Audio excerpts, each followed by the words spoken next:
This is March 22nd, 1984. Joe Todd, an interview at W.C. Slater, Jr. Mr. Slater, where were you born? I was born in Graceville, Florida. Graceville, Florida. 1915. 6th of August, 1915. 6 August. Who was your father? My father? Yes, sir. He was W.C. Slater Sr., and he was working with the Alabama and Florida Lumber Company as wood superintendent. And who was your mother? My mother was Amanda Barnes. Amanda. Were they both in Florida? Yes. Okay. What was your father's duties as working with Alabama and Florida lumber? He was over the logging and the timber, bringing the timber in to the plant.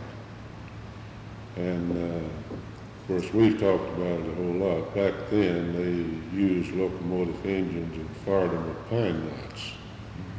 And of course, they brought the logs to the track with oxen, and big wide wheel carts. And they had steam loaders that loaded them from there onto the flat cars. And then they unload them in ponds. Now, I've been back since I can remember. He took me through this plant when I was about 8 years old, and they were still dumping their logs in the pond, floating them to the mill, similar to what we did here at Wright City when I went to work for the Dierks people. Where was the mill located in Florida? Noma, Florida. That was right on the Alabama line in West Florida. And what was the major tree they had down there? Longleaf pine. Longleaf pine. Now they turpentine this timber, because that was a big turpentine country. They would turpentine that timber about 4 years ahead of the sawmill. What do you mean turpentine? They'd go out and cut boxes back in this timber to let the rosins run into this box. They'd go by and pick it up every day and run it through a refinement deal and make turpentine out of it. Okay. And they would skin this tree on the side to make these juices run out. And that would be real rich pine. When they'd cut this timber, they'd always butt that off and use that too to fire these engines with, because it was rich pine. But they turpentined that 4 years ahead of the cutting of the tree to log it. Okay, did they clear cut in Florida? No, they didn't clear cut so much back then. They'd take out the biggest timber and they'd turpentine, the smaller stuff on up. I was back there a few years ago, and of course that country is like this. They've clear cut it and set out new timber and stuff, and paper mills and people is in there now, and it's similar to what we do in this country. Yeah. How long have you lived in Florida? Well, I was only 18 months old when we moved to this country, and my father was born and raised there. How come your folks came to Oklahoma? Well, it was an adventure for them. They wanted to come out in this country and raise cattle and farm. And of course, my dad and my oldest brother, they come out and toured the state. While they were gone from Florida, it was a couple of months. And they toured almost the whole state, and they almost bought land up around Tulsa, where Tulsa is now, but they come back and bought land here just 5 miles out of Broken Bow. I still own part of our old home place. How come they decided on Broken Bow? They liked the hills, the timber, and the forests. It was more like what they were used to there, except it was more hill. They liked this hill country. Did your father go in the lumber business here then? No, he was a farmer and a cattleman. He raised cattle and horses and farmed. As a small boy, what were your chores in the farm? What did you have to do? Was feeding the hogs and feeding the horses and the mules. And as I got to be on up as a teenager, after school, I'd see after the cows, and in the summer, that was my job. Back then, this whole country was open. You didn't have any major highways like Highway 3 and 7 wasn't even there. And we run a lot of cattle outside on Dierks' land back then. And my chores was riding a lot and hunting these cows up and carrying them salt and things like that to the, and as I got older, I helped plow, break the land. We had mules and horses that we broke the land with and cultivated. Yeah. Which you prefer plowing with, horses or mules? Well, a good stepping team of mules, I think, would be the best. How much could you plow in one day? How many acres? Oh, I couldn't break over an acre and a half a day with it. Of course, I wasn't using the big plow like some of them. I'd use about a 14-inch turning plow. And it takes a lot of rounds to break up an acre of land. Yeah. What were the major crops you grew here? Corn and cotton. Corn and cotton. So you probably chopped a lot of cotton then. Right. How much could you pick in the day? How many? Well, I never was too good on that picking. I'd get out of that any way I could. My dad, he had people hired to do that, and I'd go out with him sometime and pick a little bit, but I sure hated that cotton picking. Where was the gin located? We had, there's 2 gins at Broken Bow at that time, and there's about 3 gins over at Idabel. And most of the time we took our cotton to Idabel because there's a better market for it over there, more cotton buyers and people in the county seat over there than there were in Broken Bow. Who ran the gin in Idabel? Oh, I can't remember just offhand. Let me think. Colonel Etheridge at one time owned a gin over there, but there was 2 others, and I don't remember who they were. Now, I remember one of the cotton buyers was named Ship, and one of his grandsons is the president of the bank, Idabel National Bank at Idabel now, Earl Ship. His granddad was Ed Ship, and he was one of the cotton buyers. I remember that. But I was pretty small back then. As soon as I got old enough to go to work for Dierks, I started working with them. When did you go to work for him? 1933. June 1933, and that was, I was 17 years old, and I was 18 that same year on August the 6th. How did the Depression affect Dierks in the 30s? Well, that was before I went to work for him, but I had 2 half brothers that worked for him, and they actually went broke during the Depression trying to keep the people working.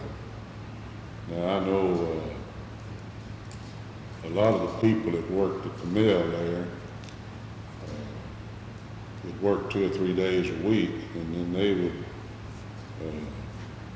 go out in the country and pick peas on the halves or just anything they could get to do the other days that they wasn't working. And the company they went into the hands of the receivers during the Depression because they were trying to keep operating and keep their people busy. But it sure isn't like to. How'd they roll out? Well, in 1933, you know, things just began to come out. That was after President Roosevelt had been elected, and he had started different programs and things were beginning to come out of it when I went to work for them. Of course, they were still in the hands of the receivers then. But things began to pick up after the NRA come in and got the wages up a little, and things began to move. In a few years, they finally made it out, but it was a struggle. But I can remember back when I went to work for them, I started out as a night cleanup man in the sawmill at Wright City. And I went from that to a day order. And from that to head millwright. That was the steps that I made. What does a night cleanup man do? Well, back then, it would be maybe the plant wouldn't be running at night. And I'd go in there and get all the sawdust around the carriages and the tracks and everything and the bark off of the log deck, sweep it and shove it in conveyors and run it out to the fuel house where they kept the fuel to fire the boilers with. See, back then we fired the boilers with strictly sawdust and bark and chips. If we make chips for paper today, we was making chips in running through what we call a hog. That hog tore it up enough to where you could feed it in the boiler with a chain. So the mill was steam operated? Right. Now we had electric motors and electric. Before my time, they used steam to operate the mill, actually to pull the machinery in the mill. But back in '33, we still had electric motors. We had long line shafts. Maybe one electric motor would pull several roller beds or conveyors or whatever it could be. You know, you could pull off of that. And if you wanted to shut one of them down to work on it, well, you take a stick and run the belt off and work on it, and then put the belt back on while it was running and start up. Of course, today you punch a button on anything that you want and stop it or start it. Right. So there's a lot of, I feel like from the time I started with Dierks in 1933, I feel like there's been more progress made in the forest industry than there will be in a lot of years, because I can remember how things were done back then. Just to give you an example, Dierks had a mill at Wright City, one at Broken Bow, one at Dierks, and one at Mountain Pine. Well, they had one electric welder, and it was stationed at Wright City. Well, on weekends, they'd pull this welder on a little car deal on the track to Dierks to help them do a job over there and different places like that. Well, now every plant's got 7 or 8 welders and acetylene torches and things that we didn't have that to do with then. And it was a lot harder work because, for example, if you had a big log, a big chain that could pull a conveyor there, it'd be 1 inch in diameter and 6 inches long. If that chain got slack in it and you wanted to cut it to take slack out, well, you cut it with a hacksaw. And you take a coal set over at the shop and heat it red hot, put it in a bucket of lime, and just run like the devil back to the sawmill to put it in there to brad it while it was still hot. Well, today, if you want to cut a chain, they'll just cut out a length, put in another length, and weld it together, and they're gone in just a few minutes. Well, then this was a major job and hard work. So things is really, and another example, back then you had 3 men that rode the carriage that could cut the logs, see. Well, today you don't have a man on the carriage, it's all automated. What did the 3 men do? Well, there was two doggers and a block setter.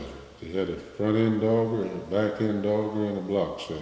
There's in a line, the block setter sat in the middle. He's one that the sawyer would give the signs to cut a 1-inch board, 2-inch, 5/4, 6/4, whatever. And the two men one man on each end had a lever with claw dogs and this knee on the carriage. And they'd push that lever down to hold that, to dog that log on the carriage. And it was a hard job. It was, these carriages was fast.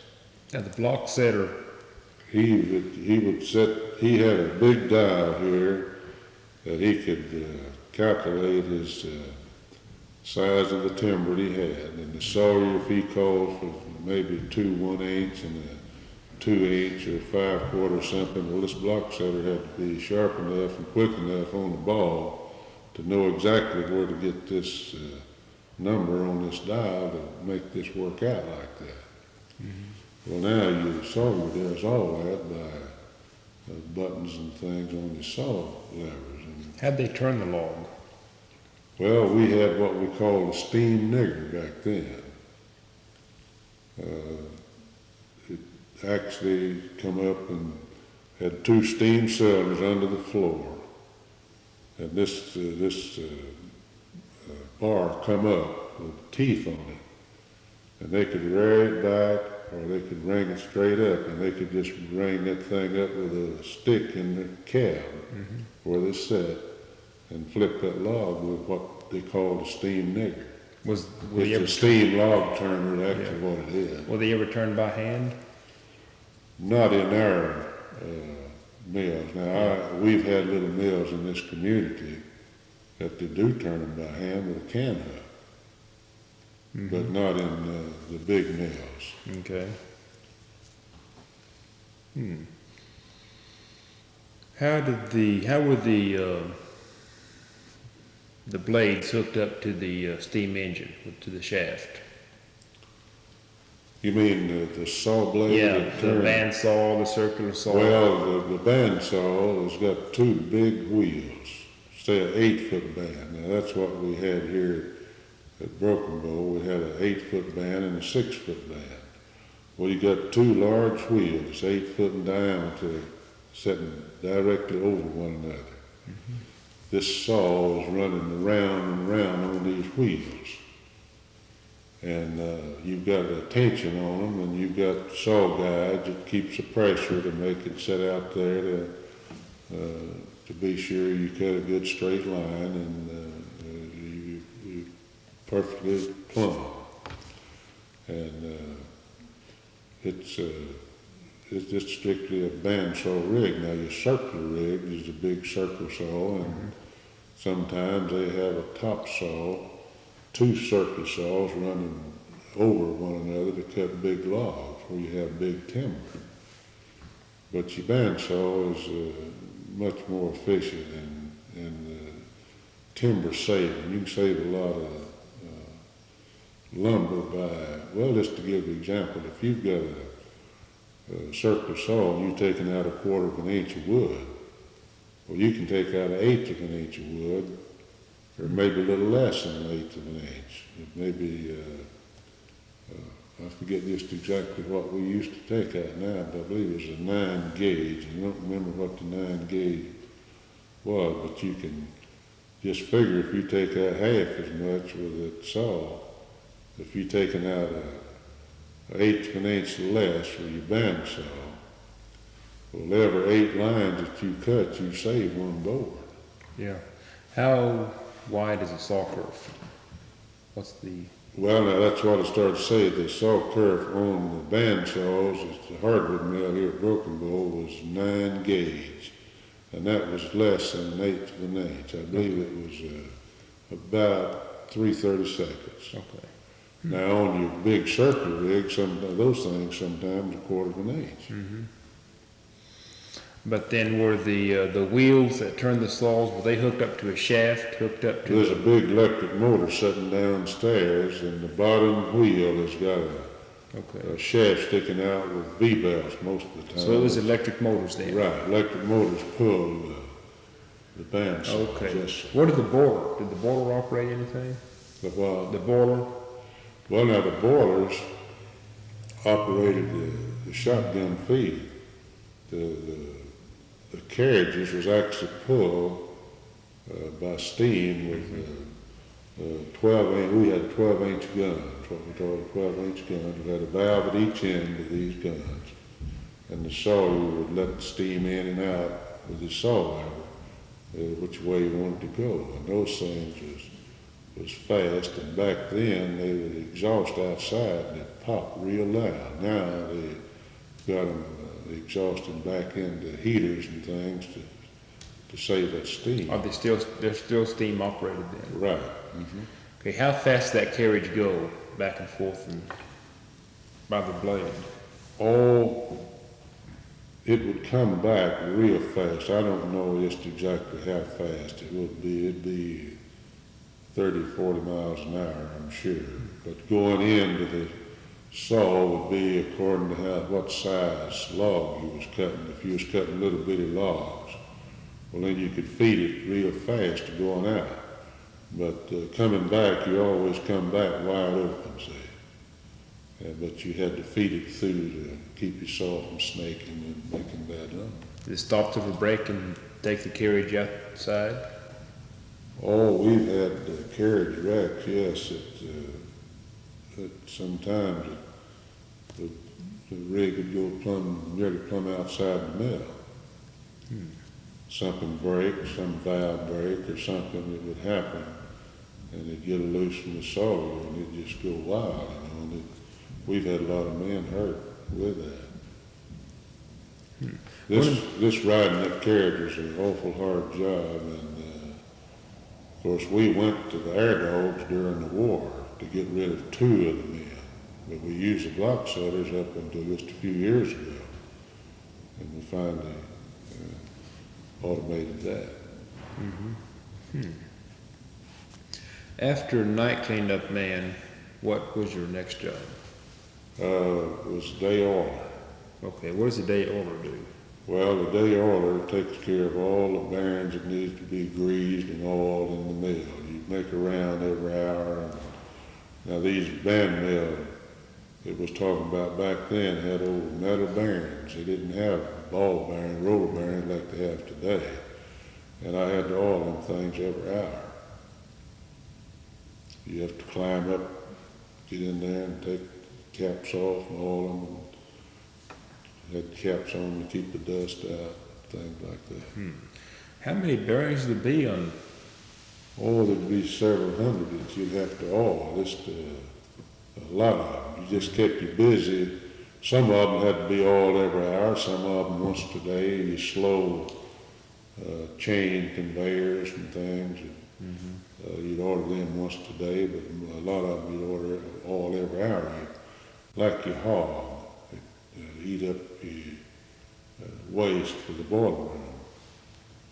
You'd have to oil it sometimes every 30 minutes because it had so much pressure there, and then big slabs were going through there.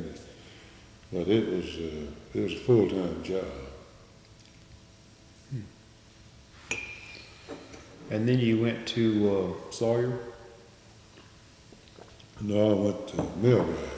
I was transferred to Dierks, Arkansas as a millwright. What does a millwright do? Millwright keeps up the machinery in the sawmill. That's, he's got to know and be able to keep up all the equipment, steam equipment, all that stuff. Now, the electric equipment, you didn't because you had electricians to take care of that, but all the rest of the equipment with a millwright was... Okay, did you actually do the maintenance on it? Or? Yeah, I done the maintenance, and I had helpers after I got to be a head millwright. Well, I had ever how many helpers I really needed to do a job. And on weekends, where we done a lot of maintenance on the weekend, but operating millwright was actually what I was. And how many pieces of equipment would you have to keep up as millwright? oh gosh, that'd be hard to, just several hundred pieces of equipment because we were you've got live rollers in the sawmill, you've got chains, you've got all kinds of drives, you've got leather belts back then that you'd have to splice, and just a lot of, I just couldn't say, but there's a lot of machinery you have to keep up with. You mentioned live rollers. Live rollers, that brings the lumber from the saw down to the edger and across and back, yeah. Mm-hmm. How do they get the logs from the train or the trucks to the saw blade? Oh, now this is interesting. This is where there's been another big change.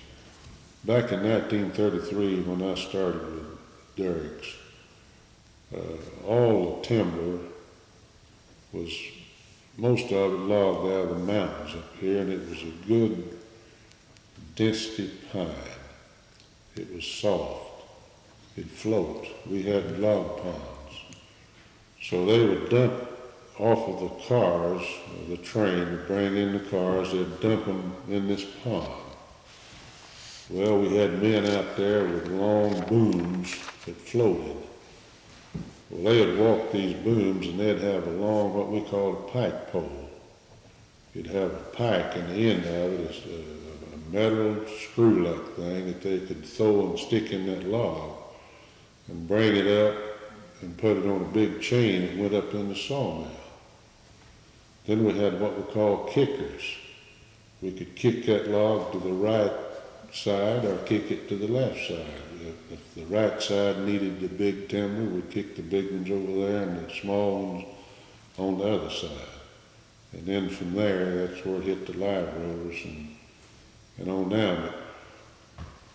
I have seen the pond there at Wright City when it would be full of big logs. It would be floating 2 foot out of the water. Big yellow pine. You could get out and walk on them, and they wouldn't just go down an inch or two walking on those logs. Well, in a few years, this quick growth, heavy stuff wouldn't float. So we finally done away with the ponds. Okay. Started with other methods of out there, of loading with loaders on chains through the log peelers, and it's just a different setup altogether. How is the mill at Dierks or Wright City the biggest? Which is the biggest mill? Well, I don't know. I would say they're pretty close to the same size. Mm-hmm. Now, I don't know where Wright City, I don't know where Dierks has got a plywood plant over there or not. I believe they have. I haven't been through Dierks in a long time. Mm-hmm. But I imagine it'd be about the same. Now, Dierks did have a charcoal plant over there. And where they still operating that, I don't know for sure. Now, Max Whitman, that's a manager over there, used to work for me at the Craig plant when I was manager out at our Craig plant here. And I had planned on going over, but he's been after me to come over and visit with him, and I think I will one day and just look around. But both of them are large plants. Mm-hmm. Okay.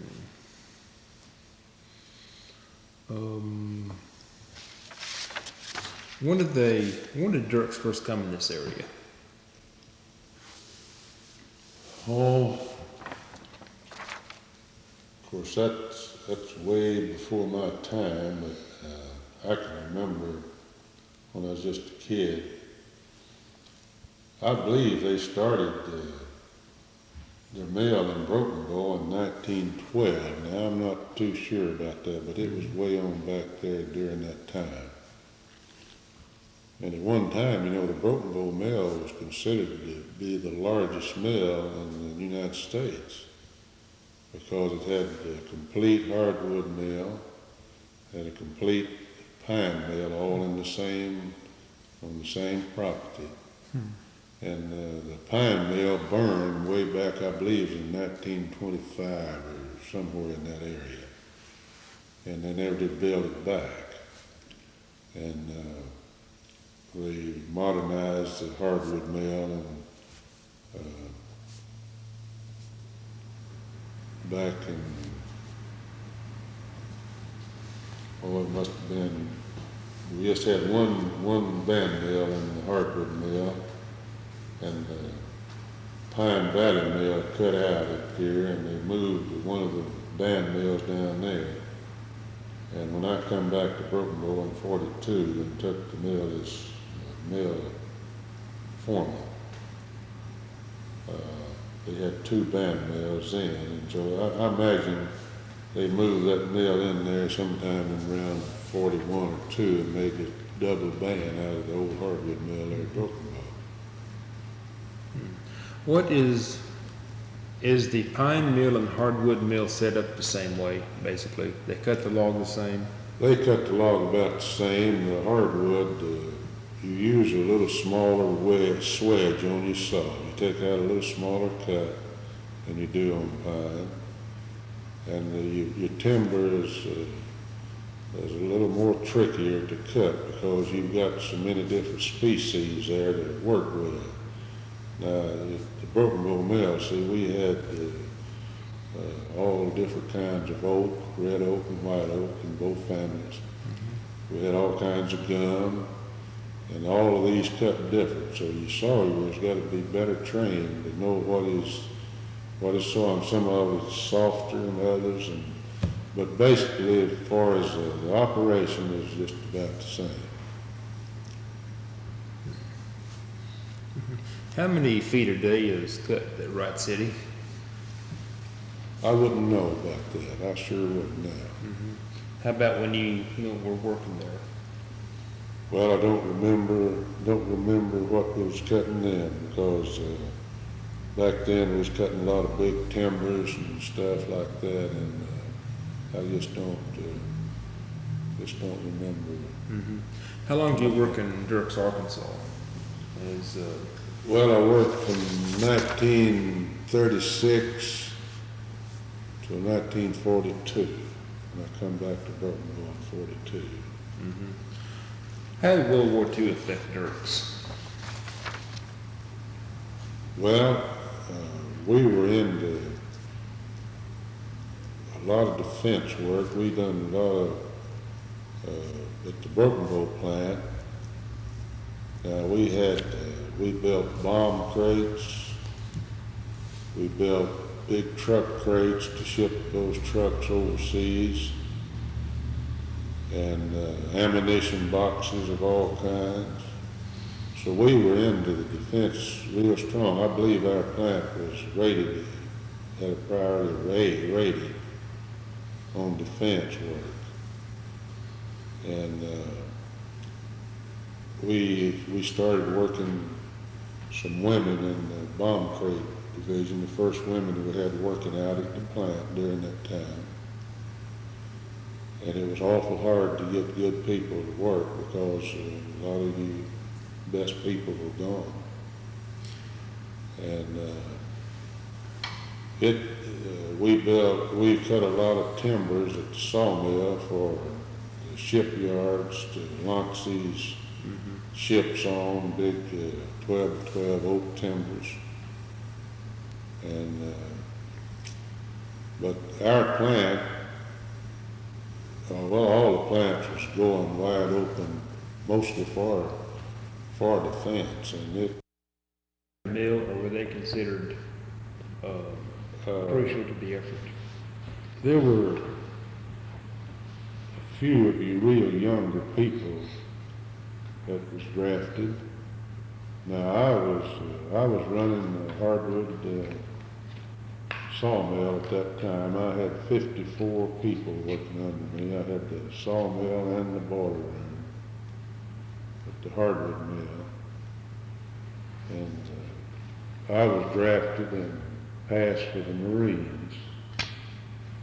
And the company kept me out on critical skill. They got me a deferment through Washington some way to keep me on the job because they just didn't feel like if they had someone else that could do what I was doing right then. Mm-hmm. And were you still day oiler at that time?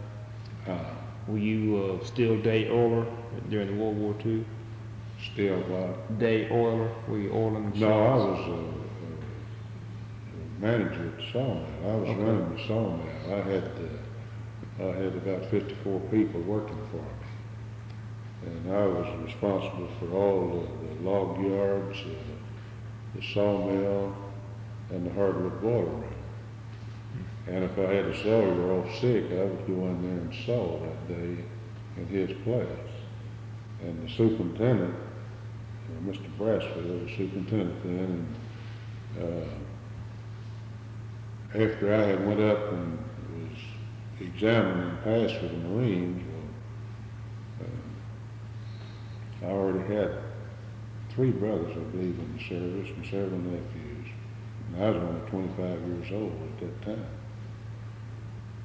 So he told me, he said, son, we're going to try to keep you out. And I said, well, you've got a son over there and I've got some brothers over there and I'm ready to go if this is what they want. Well, he said, if people like you is all sent over there, he said, that son of mine will have a hell of a lot harder chance of getting back. But we've got to keep somebody here that can do something. So I don't know how they done it, but they did get me a deferment.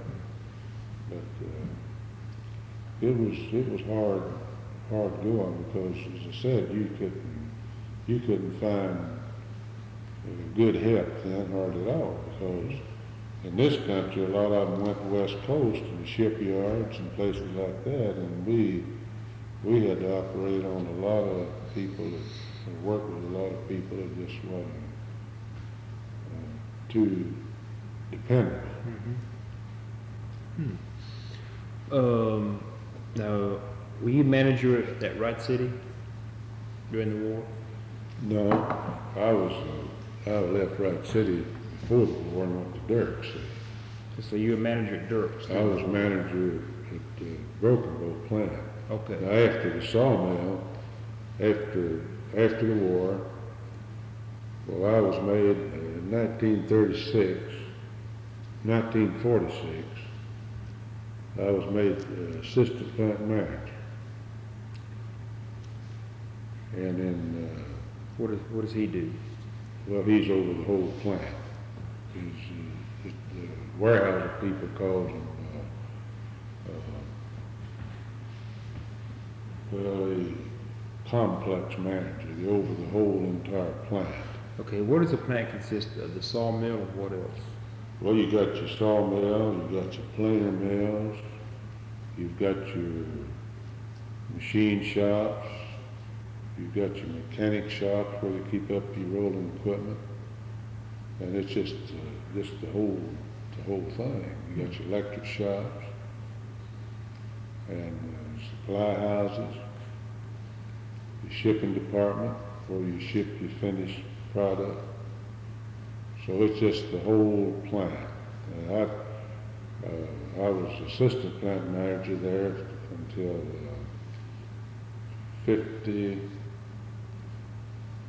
I took the manager's, in 50, I forget this what month, but it's in 54 as plant manager. The old plant manager's name was D.C. Pierce, and he died, and I took his place. Mm-hmm. Now, when you managed a sawmill, that was strictly the sawmill. That's right, just one department. Right. See, each department had a department head, and I was department head of the sawmill. You had a planer supervisor. You had a shipping clerk, which is a supervisor. And your machine shop had a supervisor, your electric shop, and every department had a department head. I had about nine supervisors working under me when I was plant manager here at the Broken Bow Mill. Now, in 1961, well, actually in 1960, I was promoted to the Craig plant as manager out there.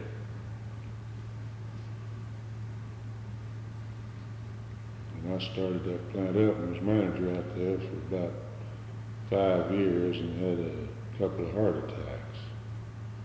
And And I come back and took the plant at Broken Bow as manager and director of industrial relations in the state of Oklahoma for the Dierks people. And that's what I was doing when I retired at Weyerhauser. You retired what year? Oh, it's been 73. See, I've been away from it quite a while. Now, Bill Boyce, I noticed you said something about Bill Boyce was my office manager at Broken Bow when I was manager there. Okay. Is there still a mill here at Broken Bow? No, there's nothing. It's just a big shopping center there now, and a high school. And if you didn't know there was a plant there already, you wouldn't never even dream of it now by driving by. Where is the hardwood mill now? Is there? Well, the hardwood mill, it was here at Broken Bow. It's gone. There's no hardwood mill now. The Weyerhauser people has a small hardwood mill at Wright City plant. And there's a lot of little hardwood mills scattered around that makes ties and... Are they independent mills? Okay. How come Dierks sold out? I don't know.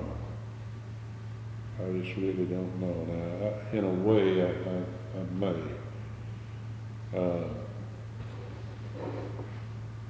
You remember when Mr. Fred Dierks died, he was the president of our company. Well, then young Fred was made president of the company. Peter Chores was chairman of the board. Dierks Jr. was one of the executive vice presidents in charge of sales and other things. I guess Dierks was one of the biggest owned companies, family-owned companies in the country. I just don't know, after Dierks got killed, there's a drunk woman ran into him over Hot Spring and killed him.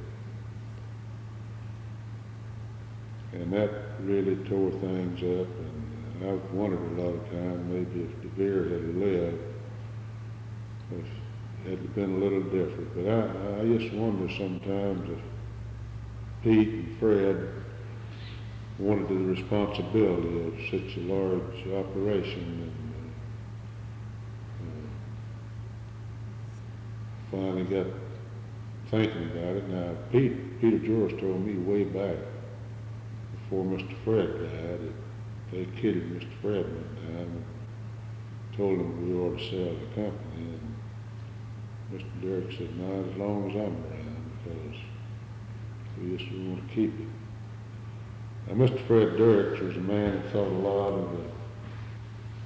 the timber, the country, and the forest. He was a person that really enjoyed just, walking in the forest and flying over it and things like that. He told me one time in my office there at Craig, when his dad and uncles come in here and bought up all this land and all from the Indians, that it had fine timber on it, pretty forest. And he said, what I'd like to do when our family gets through with it, we'll leave it just as in good a shape and as pretty as we found it. And he really meant that, because back then they just went out and select cut, and they'd cut over a tract of timber, and in 2 or 3 years you couldn't hardly tell it even been in there. And I don't think if he had lived with the company, I don't believe they'd have sold it. I don't believe they would have. Now, they might have experimented with clear cutting and things like that, but I don't believe they went into it. Of course, he's one of the old timers, and things change, and I'm sure this is better, probably for the tons of wood, that you can get it a lot better this way, and you can select cutting. I'm sure that's right. And the Weyerhauser people into it for business is like a wheat farmer. They got to get all they can get off of it, and I sure don't blame them for doing what they're doing. Of course, a lot of people think they're wrong, but they may be, but it's theirs. What kind of rapport did the Dierks family have with the local people? Did they get along with them pretty good? Real well. They were more of a family type. You felt like when you was working for them, you felt like more that you were in, well, you're just part of the family. They were small enough that you could feel that way, and still a pretty good sized company too. And of course, I know a lot of the old timers Dierks, like Fred Dierks and DeVere and Herbert Dierks. They knew a lot of the old timers there in the sawmill. When I was sawmill foreman during the war, they'd come through there and stop and talk with those people that they had known back when they were young, just young people, say. And Dierks had a lot of good, loyal employees, I'll say that. How does that compare with the way Weyerhauser? Well, you know, Weyerhauser is a lot bigger company, and it's not, you don't have probably the family feel. And I only worked for Weyerhauser about 3 years before I retired. Of course, I got along with them real well. But I just don't know hardly how to compare. Because you got a small company, you got a big giant company, and there's a lot of difference in you know, your public relations, your employee relations, and all is just a lot different than where it used to be. Of course, I still believe that your employee, your public relations can't be any better than your employee relations. If you've got real good employee relations, it's going to help you a lot to have good public relations, because all these employees has got friends and families. But I think Weyerhauser is doing pretty good. And they're using strictly clear cutting methods. They're strictly clear cutting, Weyerhauser is. Yeah, they strictly clear cutting, and some of their sites where they have planted back earlier is looking real good. And I'm convinced that if we can keep it from burning off, you know, a lot of people is, I don't know why, but it seems like they want to burn off the timber. And I'm convinced that they will have a lot more tonnage of wood this way than they would by the way that Dierks are doing it. Because, like I said, I've watched Dierks timber from my time go from big logs, those big floating logs, like I was telling you a while ago, to smaller logs that wouldn't float, and we were gradually, with no more operation than Dierks had. Well, of course, Dierks had the mills and the treating plant at DeQueen and a lot of things, but still I could tell that our timber was getting smaller every year. And I believe we would eventually got down to where we would probably might have had to done something there, because the timber was getting smaller. In the Weyerhauser method, how long from the time they replant so they can harvest the trees? Well, it's according to what they want to use it for. Now, if they want to use it strictly for pulp or post, well then I'd say 10 years, they probably have some that would be suitable for that. Now, if they wanted to make a saw log, and where they want to do that, I don't know. Now, they have gone to what they call chicken saws. I don't know whether you're familiar with it or not. I understand you come up in the forestry. You're probably familiar with the chicken saws where you can run your smaller logs through there and make 2x4s, 2x6s, and a lot of chips. Now, I may be wrong, but I look for them to go to that method more than trying to raise timbers for those big band mills like we got today. I wouldn't be surprised if we don't see some changes in the next few years on the size and different things that we have now. How much training does it take to become a sawyer? It takes a lot of training. It just depends on the person, how long. But you've got to have a lot on the ball. You've got to have real good reflexes. Just not everybody can make a sawyer. Because you just got a lot of things to do there and do it fast, and you don't have time to think. You just got to do it. And I'd say that to train and make a good sawyer to get the right man. If you let him get in there every day, and first he's got to learn how to operate that rig, that carriage, that steam, keep it between those bumpers without tearing it up.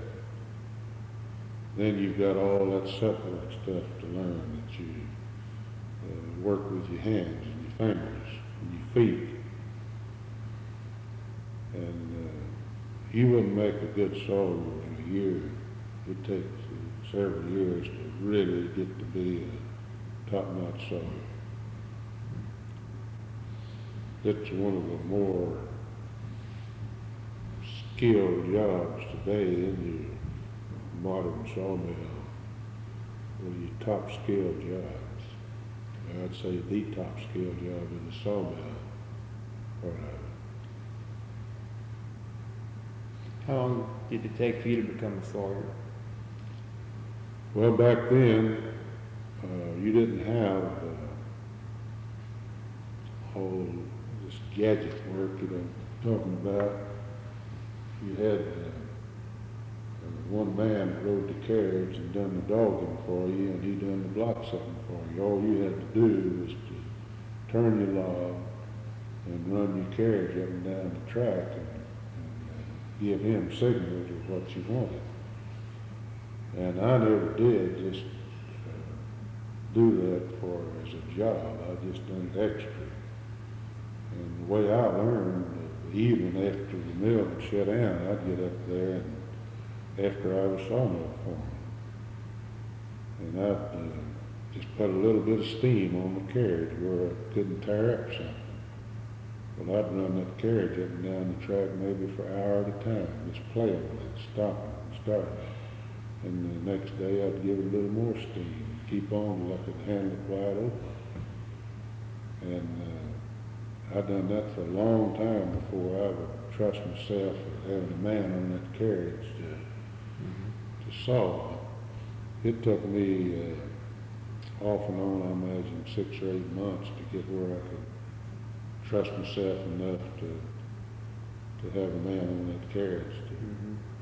But the reason that I learned to do that because it's during the war, you know, by the time you'd get a good sawyer trained,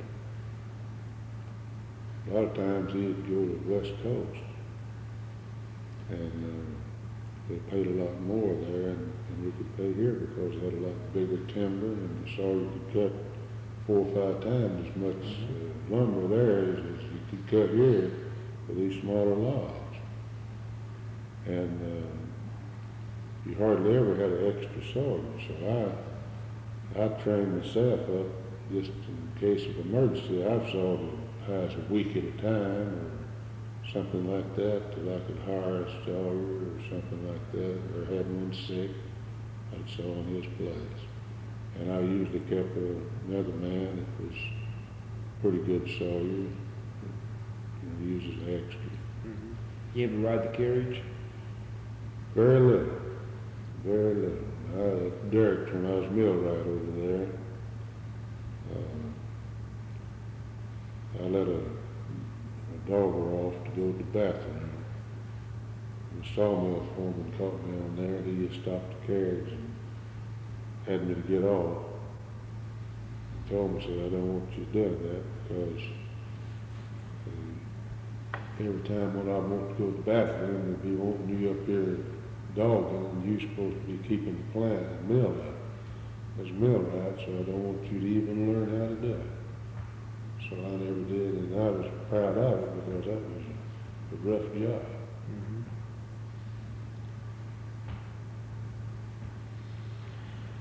Okay.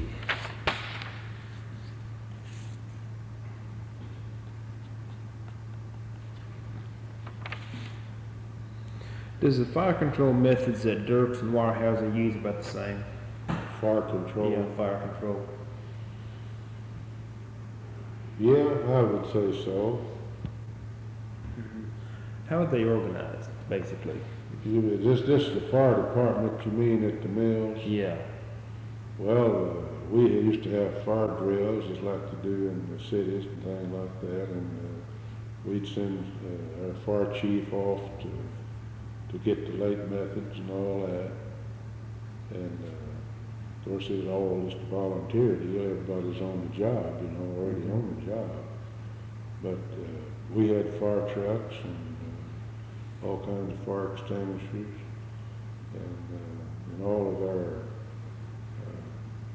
departments, we'd have a lot of fire extinguishers located around the electric motors and different things that more than likely, would be where the fire would start.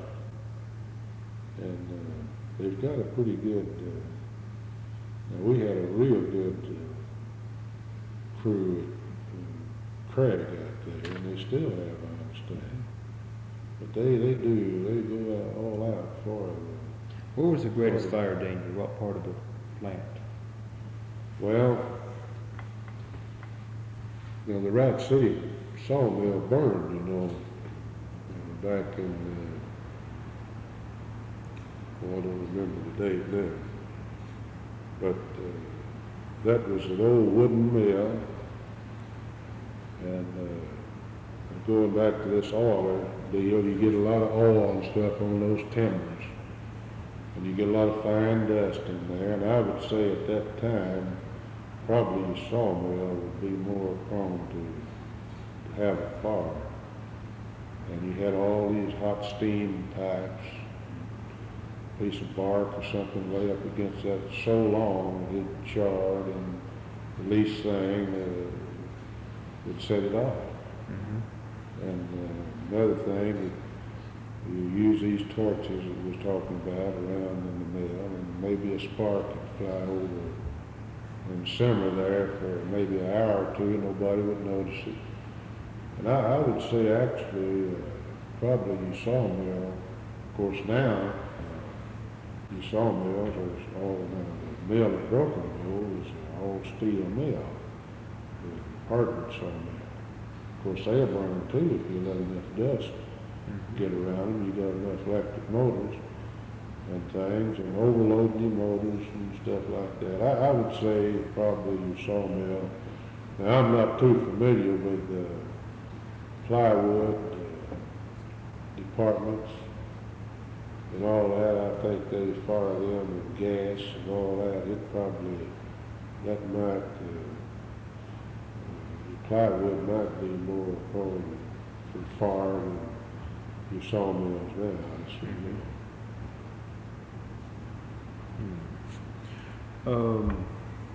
How the saw is sharpened in the mill?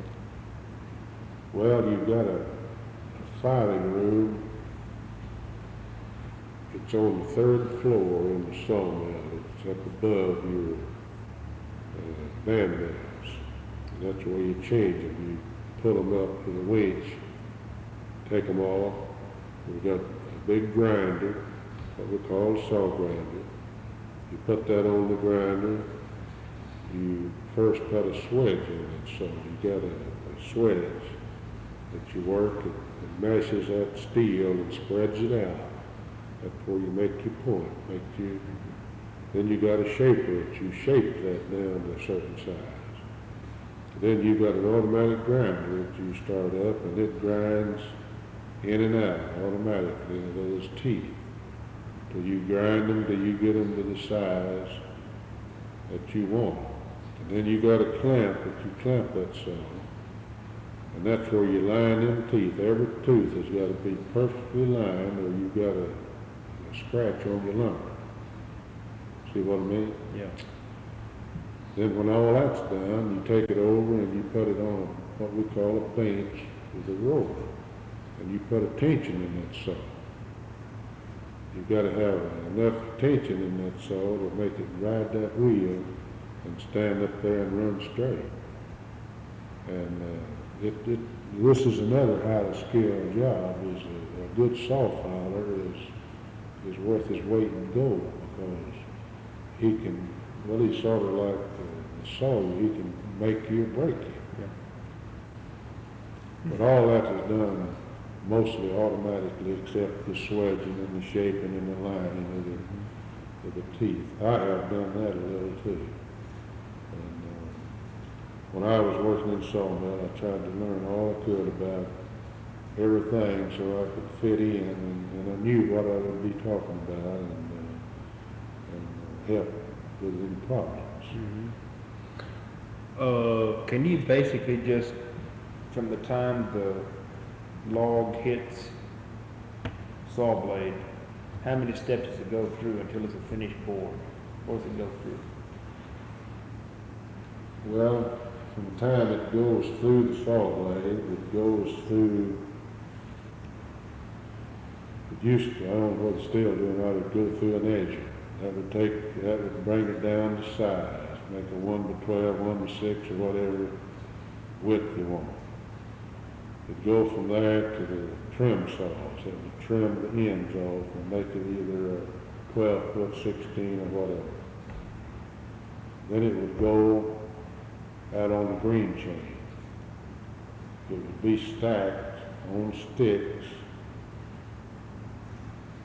put into the dry kilns. Stacking on these sticks in order to let the air go between the boards to dry through your dry kilns. Then it would go from there to your reworking plant. And your reworking plant, if that board, if it was a 12-inch board, it'd be better to make a 6 and something else, 2 6s or maybe an 8 and a 4. They'd rework it to get the best grade that they could out of that or whatever order it would fit in the planer mill. You'd go from there to your planer mill.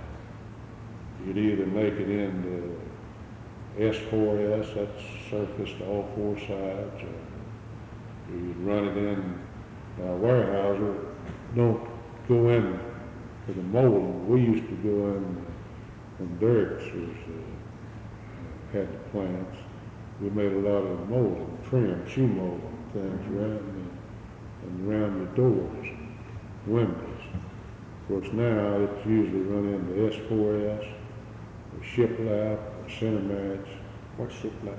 Shiplap is a board that's got a groove just halfway through the board where it lap over. Okay. Center match has got your B match where it goes in the center of the board. And then it goes from there to the shipping department, ready for shipping. So you go through a lot of steps. How long does that take from the first saw until the shipping department? Well, I don't know. They've got some more modern kilns than what they used to have. It used to have to stay in the kiln. Oh, I'd say 70 or 80 hours. And then it'd stay in the cooling shed and let this lumber cool back. See, the moisture content of this particular locality is about 9%. When you dry lumber down to about 7 or 8, then you want to sit out there and come back to around 9%. So when you run it to pattern, it won't be a shrinking or it won't be expanding. See what I mean? Okay. How are the kilns operated? What kind of heat do you use in the kiln? Steam. Now, I think they've got some of the mills, I don't know whether they've got gas in some of them now or not, but steam is what we've always used, is have steam coils all through there and fans that blows hot air and circulates that air. Okay. Is there much trouble with the boards warping in the kiln, with the drying? Well, that goes back to the way you cut the board and the density of it. Now, if it's a quick growth, you have a lot of warpage in the kilns when it dries. You can take a piece of it and lay it out here in the sunshine and it'll turn and twist and all that. Now, back years ago when you had this virgin yellow pine, it was more or less like your white pine, your West Coast ponderosa pine. It didn't warp so bad. But this quick growth timber like we got now is bad to warp.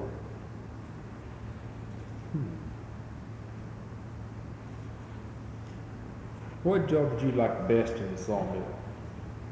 What job I like best?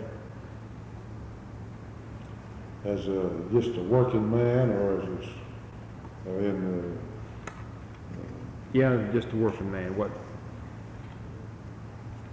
well, I believe, of course, I enjoyed the maintenance work in the sawmill, but I worked 4 years in the machine shop at Dierks one time, and I guess I enjoyed that about as much as anything I'd ever done, because I was always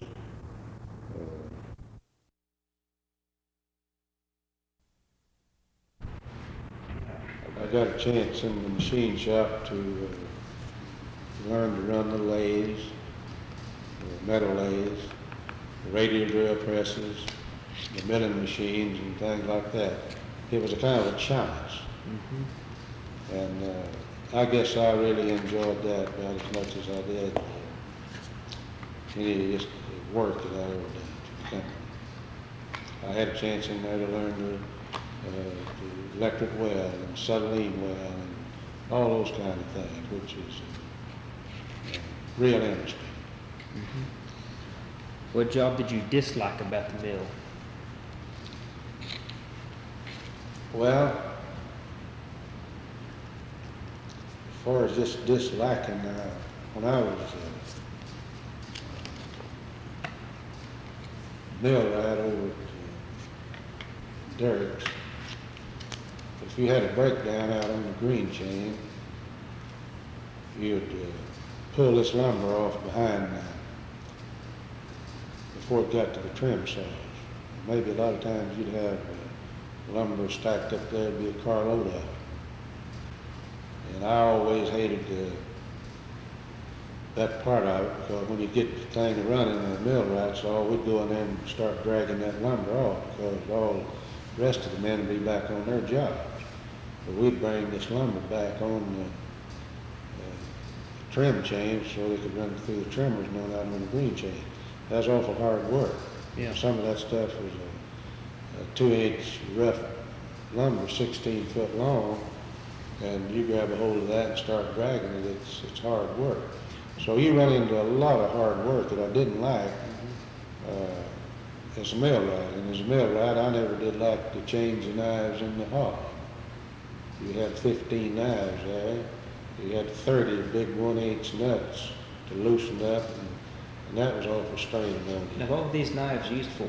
That was to cut the waste up to go to the boiler room Okay. for fuel. Yeah. What's the green chain? The green chain is where all your lumber goes from the time it's trimmed in the sawmill out to go to the dry kilns. You pull it from there, or you put it on the automatic stacker there. It stacks it from the green chain and goes to the kilns. Mhm.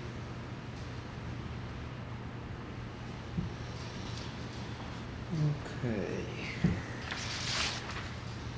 Well, anything else we need to cover? Oh, I can't think of anything.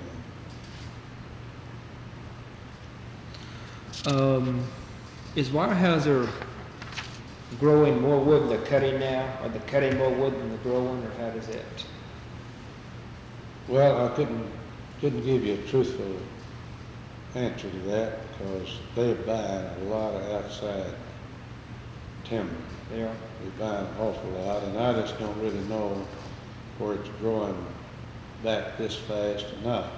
Now, like I said a while ago, it depends, I think, on what they want to use this for. And if they strictly want to use it for puff, chips, well then they probably, but if they want to go into saw logs, then I don't know where it would do that or not. But they are buying, I don't know what percentage, but a big percentage of their timber that they're cutting today, they're buying it from individuals. Is there much poaching going on? Poaching timber? I don't ever hear of it anymore, and I used to. You heard of that a lot way back years ago when you had little sawmills scattered around and people would slip around and cut a few trees that they needed for an order or something like that. But then way back years ago, before they got in the forestry units around over, this pine post timber maybe poached a lot of those and things like that, but I haven't heard of that going on in the mountain thing in a long time. But it used to be a problem way back. Well, I think we've covered most everything. Well, I just hope that I'll give you something there that will help you. How long did your father work with the logging company in Florida and Alabama? Florida? I don't really remember, but he was with them quite a while. I was back there at the old mill site, what's been several years ago now, and it's all been moved out. The little old town is gone. It's got it's kind of a sawmill town, and had one little old filling station, grocery store there, and you can still see part of the concrete foundations around over where the plant was. That reminds me, I was going to ask, did Dierks have like camp towns? Was Broken Bow a camp town? No, now Broken Bow never was what you would just call a regular sawmill town. Now Broken Bow did have some homes where some of their employees lived. There's still a few of the old homes still there, but they've been sold. After I come back, after I had these heart attacks, I come back to Broken Bow and I sold off some of the houses and lots for the company there then. Oh, I'd say they had 30 or 40 nice homes for a sawmill town in Broken Bow. Now in Wright City, it was strictly a sawmill town. Mountain Pine was strictly a sawmill town. Dierks was more like Broken Bow. They had a lot of houses there, but it wasn't just strictly a sawmill town.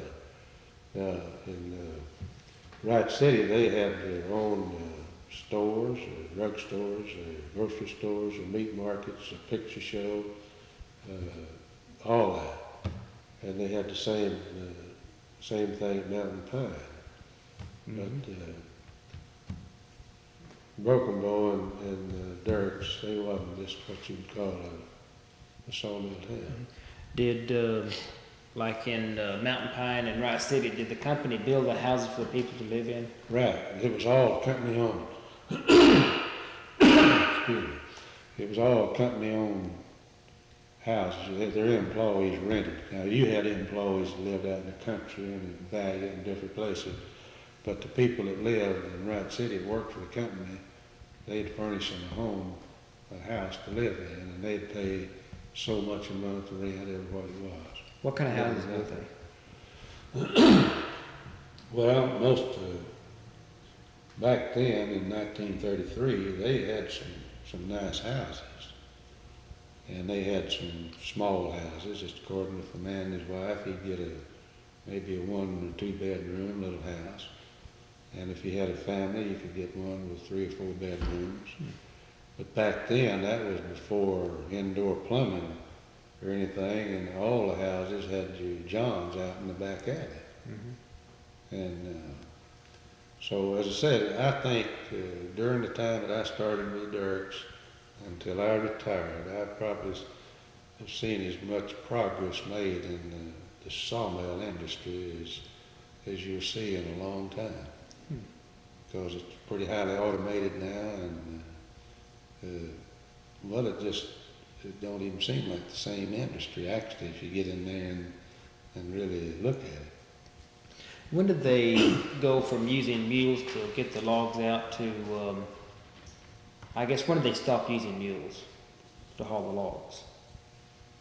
Get the logs to the train or to the truck? They must have stopped that in the early 20s. I believe it, of course, I'm guessing on some of this, but it must have been in the early 20s. They started using, I believe the first thing they bought some Caterpillar tractors that they started using instead of mules way back there, but I can't remember. That was before my time with them. Well, I think that's good enough. Mighty good. Okay, thank you. You sure tours for different people at Wright City and different places there. I believe Yeah. he was one that called me several times. Who, Durrell? I believe Glenn he was. Durrell? Yeah. When did he retire? I don't remember. Yeah, I was in forestry, I guess, for 2 years, and then I was drafted at summer camp by the Army, Is that right? because it's my fault. I was just taking 14 hours instead of 15. I got Is that there. right? So I went ahead and enlisted. And Would you have to stay 2 years? 3 years. 3 years. And I went overseas, spent some time in Southeast Asia, and I toured all the major museums in Japan, Hong Kong, Australia. And that's when I got interested in archaeology. Well, that's good. And I came back and went to school on the GI Bill and finished up. That's good. Then I Well, went it was to- actually a good thing for you then, wasn't Yeah. it? Because you got to see a lot of things that it cost you a lot of money to. And I think, I'm still a tree nut, and I think I like forestry more as a hobby than an avocation. Well, there's so many people that can't see the forest for the trees. Yeah, right. And I enjoy it. I've got a farm out here, and I've got about 30 or 40 acres of timber on it. And every time I go out there, I see something different. I just like to roam around out there in the woods. Yeah, I really enjoy it. If I hadn't gone into archaeology, I'd have gone back into forestry. Yeah. And it was a tough decision. I transferred down to OU, and then I did graduate work at University of Texas. That's good. I've been with the Historical Society from 70 through 76 when I moved to Texas. Worked at the museums at Fort Hood. Well, do you get funded pretty good now? Or? Yeah. Of course, they cut us back quite a bit, but we had the Diamond Jubilee funds. We had that, pulled us through with no problem. And of course, we knew the cutback was coming, so we've been watching our P's and Q's, and so we've had no troubles. Well, that's good. It's real good. I used to work with John when he first come down here. He was one of our first foresters that come in here, see, way back. And he built him a home there in Broken Bow. Yeah. And well, just fact of the business, it's on just a block from where we built our home. And they built it on Slater Street. They named that street for us. So That's good. Do you know Lewis Coleman? Lewis Coleman. He's from Idabel. He was on the board of the State Historical Oh Society. yes, I know. Okay, Yeah. well, he's my boss in Oklahoma City. Oh, is it? Yeah, he's the assistant director of the society now. In fact, let me give you one of my cards. Yeah, appreciate that. Yeah. Yeah. Yeah, we're now covering specific topics, and forestry is one of our topics we're covering. Well, that's good. And then we're interviewing some of the old Choctaws down here, getting some of the stories of the Choctaws. Yeah. And we're covering mining in this area. Now we're doing that mainly in McAllister, Wilburton, Mm-hmm. the old coal mines. I don't know where anybody's ever mentioned it to you or not. But you know, back when Dierks was buying this timberland from the Indians, of course there's a lot of crooks come in and was giving them hot checks and stuff like that. Well, they always, the Dierks people always paid off in cash, greenback. And they got to be, they was known by the Indians by the man with the good green money. The man that's got the green money is good. But the rest, a lot of people buy and pay them in checks and things. They couldn't get them cash and all that. But Mr. Dierks was telling me about that one time. Another thing is, you know, they started in, you've read the book, I'm sure, where they started in Broken Bow, Nebraska as retail lumber dealers. And of course, that's where Broken Bow got its name here. And old man Herman Dierks used to ship 2 carloads of lumber at a time from up there to DeQueen. And he'd peddle that lumber out of those boxcars over there. And he'd take that money and come across over here and buy it up in land and timber, go back and get a couple more cars. And that's when Oklahoma was just beginning to kind of come out of it, see. And but there's a lot of, you know, if we could just think when we're younger to take care and keep things that, Lord, I can look back now and see stuff that I've just thrown away and things that if I'd just kept would have been worth so much to. That's right. To think, you know, it's just, I don't know, it's unbelievable. Well, it's been nice. Yes, sir.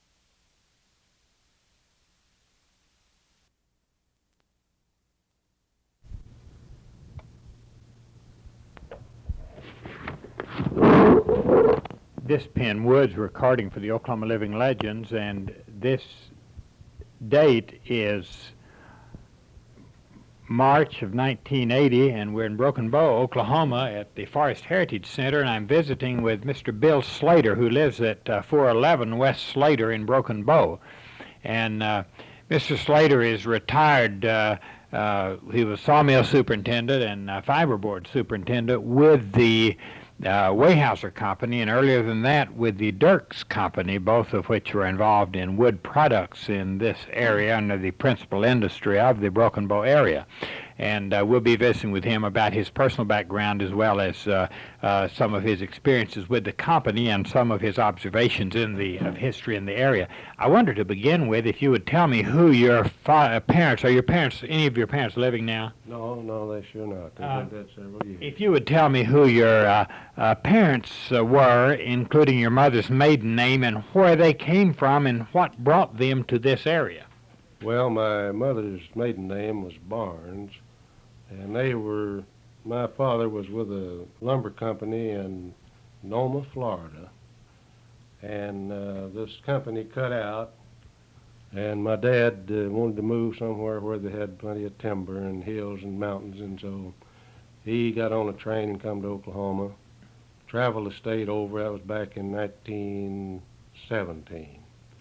And he found this farm here close to Broken Bow, and that's where we settled, and that was one of the reasons because of the timbered country and the hills, but he never did sawmill anymore. He was a timberman out there, worked in the woods. It was over the logging in Florida.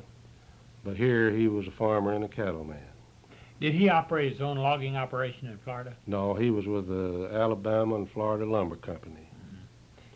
And in other words, lumber is what brought him here, but he never engaged in the lumber Right. business. He just started farming. He bought this farm and started farming and raising cattle. Was there a lumbering operation here at that time? Oh, yes. Dierks had at that time, the Broken Bow plant here was considered the largest plant of its kind in the world. Now, it had two complete plants. It had a pine mill plant, had both the sawmills, the pine planters, pine dry kilns, and it had a hardwood sawmill, hardwood planting, hardwood dry kilns, and a big lumber yard. So it was considered the largest mill in the world at that time. Did Dierks operate it then? Yes, sir. It was called the Dierks The Lumber. Dierks Lumber Company at that time, yes, sir. Later it was called Dierks Forest Incorporated. I wonder how old the company was, how long it had been here. Well, I understand it's about 1910. Now you came here then toward the middle or close of World War I, is that right? That's right. What was this area like? Why don't you describe, as you first remember, Broken Bow area? Well, the best I can remember back along those times, we had a lot of big, fine pine trees, timber all over the country. And if you remember, back then, our company, Dierks, they select cut, they didn't clear cut. And of course, this is something new, and it's probably good. But they would go in and take out the diseased trees and some of the smaller stuff, and we had a lot of fine pine forest. Of course, we had dirt roads, no paved roads, just sandy roads, and a lot of Indians. We lived in the neighborhood where there's a lot of Indians, and but it was a good country, a lot of real fine people in this part of the country. Were you among Chickasaw or Choctaw Indians? We're talking about Choctaw, the Choctaw Indians. Do you remember any experiences or stories dealing with any of the Indians? Well, there's a lot of stories I guess we could tell if I could remember 'em. I didn't think about you asking that question. I'd been thinking about, but we had a lot of Indians that used to drink a lot, and one of the stories I remember, there's a Indian family lived about a quarter of a mile north of us, and one day he got drunk and he had a big old dog, and he had this dog sitting in his lap driving his convertible down the road, and this dog was actually trying to drive, looked like, and things like that. It was quite interesting. And we had some Indians that lived close to us that we thought talked real funny. I remember one morning, one come to the gate and asked my dad, said, "Mr. Slater, have you seen it this morning, my mule?" And things like that. So there's a lot of interesting things about Indians, but basically they were good people and they was good neighbors. Where were they getting the liquor down here? Were they, this was of course dry country at that time, was it distilled in the woods area here? Oh yes, there was whiskey stills throughout this country. I don't know where you know it or not, but at one time they considered McCurtain County here being the capital of the wildcat whiskey in the state. And I have never watched them make it, but when I was a kid, I'd know where some of the stills was. I'd ride up, I'd be after looking for cattle, and I'd ride up pretty close to the stills, but I never would go to one of them. But I knew about where they were, and I knew some of the people that made it and sold it. But that's the way they would get their moonshine. Why wouldn't you ever go to one? Well, my dad, he didn't go for that, and my dad and mother was very religious, and they didn't go for this whiskey at all, and he'd always tell me not to have anything to do with it, not say anything about it, but just not go around them. They might have a raid or something, and I'd be caught with them and things like that, so I'd never fool around with them. I always heard it wasn't too safe to get around to still anyway. Well, if you got too close, it wasn't. They've had some pretty good battles down in here way back years ago with the revenue people and all coming in and having some shootouts and things like that years ago. Do you remember any in particular of the shootouts? No, I remember I remember one that they had on Little River, I believe, but I don't remember the details of it. And but they were, I believe, one or two officers killed, and maybe one or two on the other side that was killed in this shootout. These revenue people. The You know, the outlaws used to hang around in the areas where where it was wooded and where there were caves and a lot of trees because it was easier to hide out. Do you know of any, or did you ever encounter any outlaws in McCurtain County during your lifetime? No, we've heard stories about Pretty Boy Floyd and different ones like this. It would be coming through our little town here, Broken Bow, but far as knowing for sure, I never did know of it. You never did see any of them that you knew of? No, sir. Now, when I was a kid, there was Broken Bow was noted for a pretty mean place. And there was a lot of killings and bad people that lived in and around Broken Bow. And nearly every Saturday somebody would get killed or have fights. I know when I was a kid, but we'd watch them fight on the street corners and things like that. But that's all changed now, and it's a lot better. I wonder why it was that way here. You think it's because of the wooded country and the backwoods area, the idea? I don't really know. Now, a lot of people thought it was because that before Oklahoma became a statehood, that a lot of you bad people from Arkansas and different states moved into this border part of Oklahoma here and settled here. Now, whether this is true or not, I don't know. Easier to get away from the law. Right. Were there any other, as you were growing up, were there any other industries here besides the Dierks? No, Dierks was about, back then, Dierks was about the only industry that we had in this country.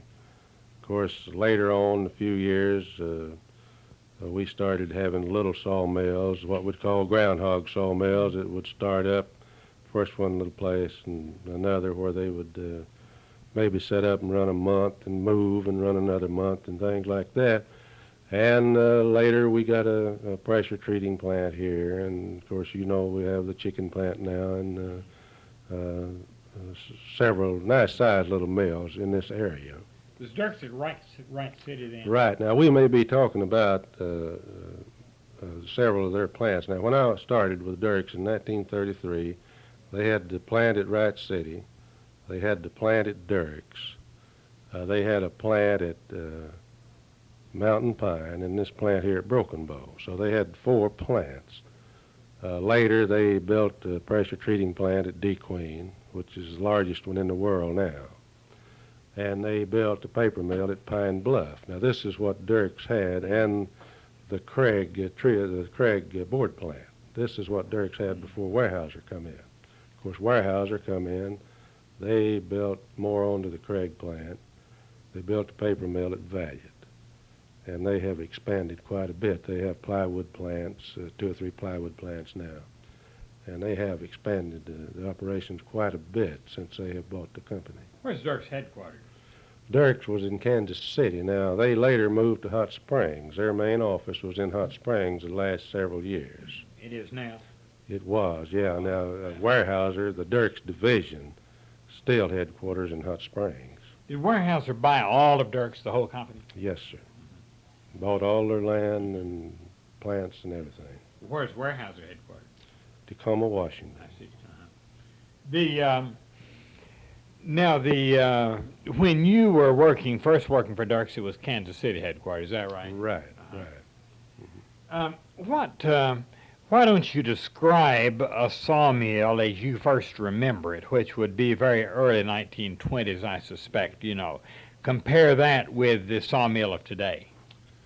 Well, it's real hard to explain it. Of course, back, say, in 1933, when I started with Dierks, you had very little automation. It was all just old hard work. It was hard to get people to do the jobs, and It was dirty work, greasy, nasty work.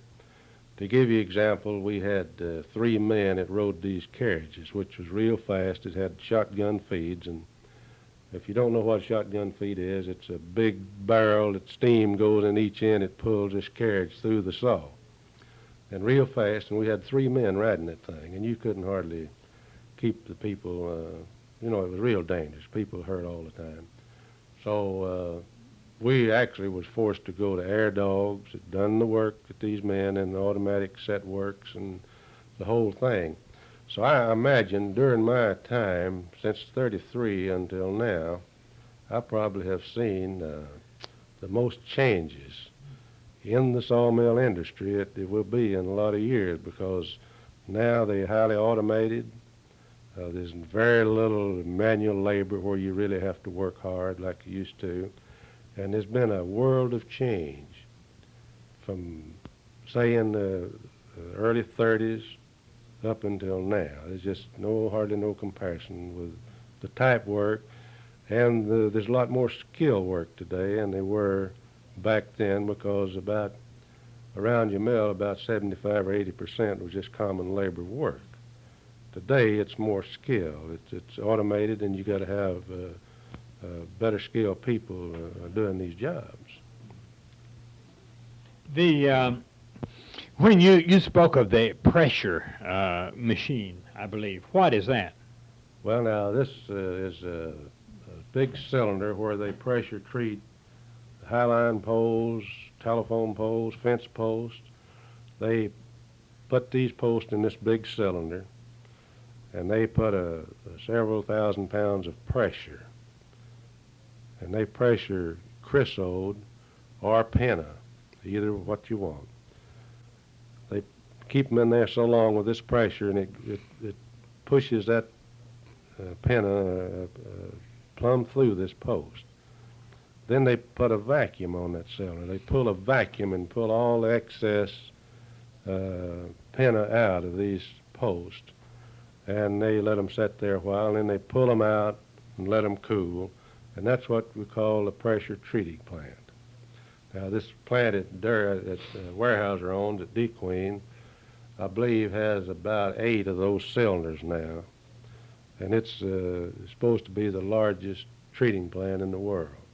And they get big, long poles from Louisiana and different parts for big highline, tall poles, and treat them over there. And they also treat their own timber and fence post here.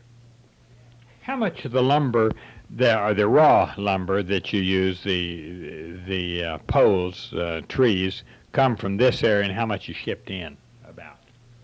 Oh, I wouldn't say there'd be over 4 or 5% shipped in. It's nearly all from the area. It's nearly all from this area. This is shipped in as just special orders of maybe a 100-foot pole that we couldn't find or have in our forest. Now, they make plywood here at Wright City. They make plywood at Wright City. How do they make that? Well, it's a little bit difficult to explain, but they've got a big, what you'd call a big turning lathe like deal, and they turn this wood off of this log. Say they got an 8-foot log. They set a knife in there on an angle, and it peels this off real thin. And as this peeled off, it goes through a dryer. It dried, then there's people down that takes it out, it matches this on and makes it up. If they want 1/2 inch or 3/4, whatever it is, they match it up, run it through a glue machine, put it back together, put it in a press, and dry it again, and it's trimmed out and sanded, and it's plywood. Is this the same way they always made plywood, or has the method of that improved over the years? As far as I know, now the only experience I've had with it is since Weyerhauser's been down here, and I think it's pretty well the same it's been for some time. Of course, I'm sure that the drying system is all modernized from what it used to be and things like that.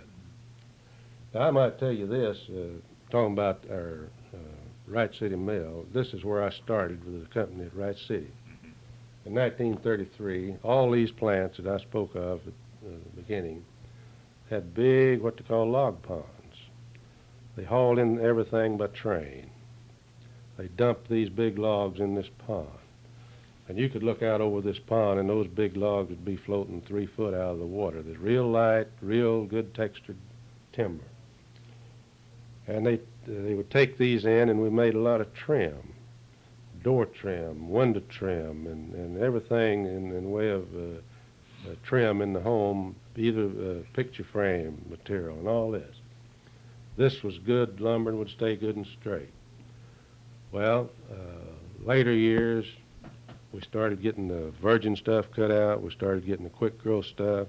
It sank. We had to do away with the ponds and a lot of things like that. So there's been a lot of change in the way we've had to merchandise the materials that our plants are producing today. And now we don't produce any trim, picture frame stuff or anything like that because it's just all 2x4s, 1x4s, 2x6s, mostly 2-inch lumber, and don't make any trim at all.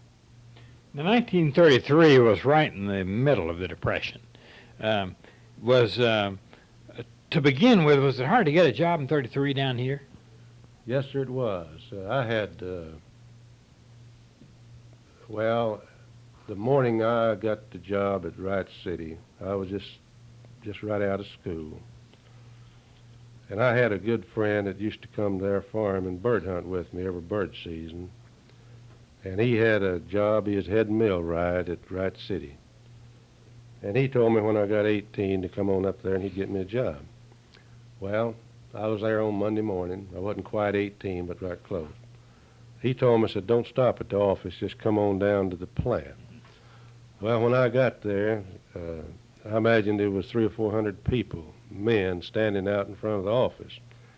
And the way they would get to hire the people that they wanted, the manager would just come to the office porch and look out over the crowd, and he'd call this one and this one, and that's the way he picked his people. But I went on down, and the supervisor hired me and gave me a slip to get it okayed at the office. And but there was a lot of people out of work. Now, if you remember, 1933 was just, the Depression was just beginning to kind of come out. That's when they started the NRA, and common labor was 24 cents an hour. And I started out at 24 cents an hour. And I started out as a night cleanup man in the sawmill, and went from there to oiler and millwright helper, and later to a millwright. Later they transferred me to Dierks, Arkansas, where I was a head millwright on the second shift over there.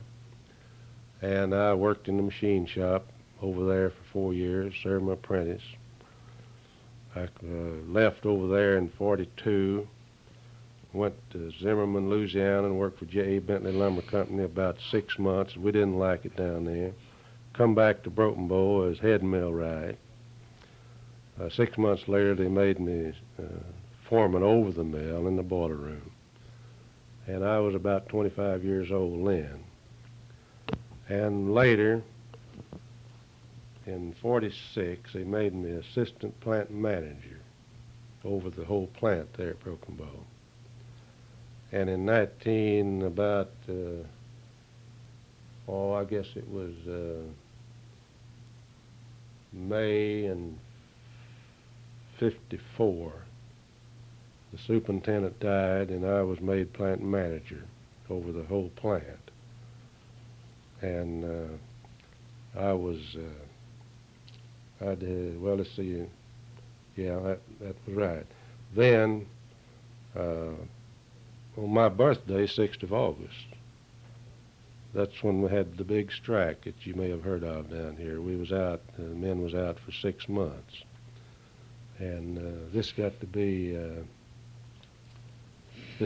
a pretty challenging thing there during that strike, because we had a lot of our railroad bridges that got burned out, and a lot of rough stuff happened during that time. Why don't you talk about the strike and anything you remember, kind of how it got started, what the dispute was, what the points of disagreement were, and anything you remember in kind of describing the total action of the strike.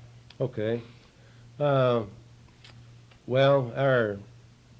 our boys here hadn't had a union, and they finally got them organized about 2 years before this big strike, and everything had been going along real well. But we had a contract where everybody didn't have to belong to the union. It wasn't a closed shop.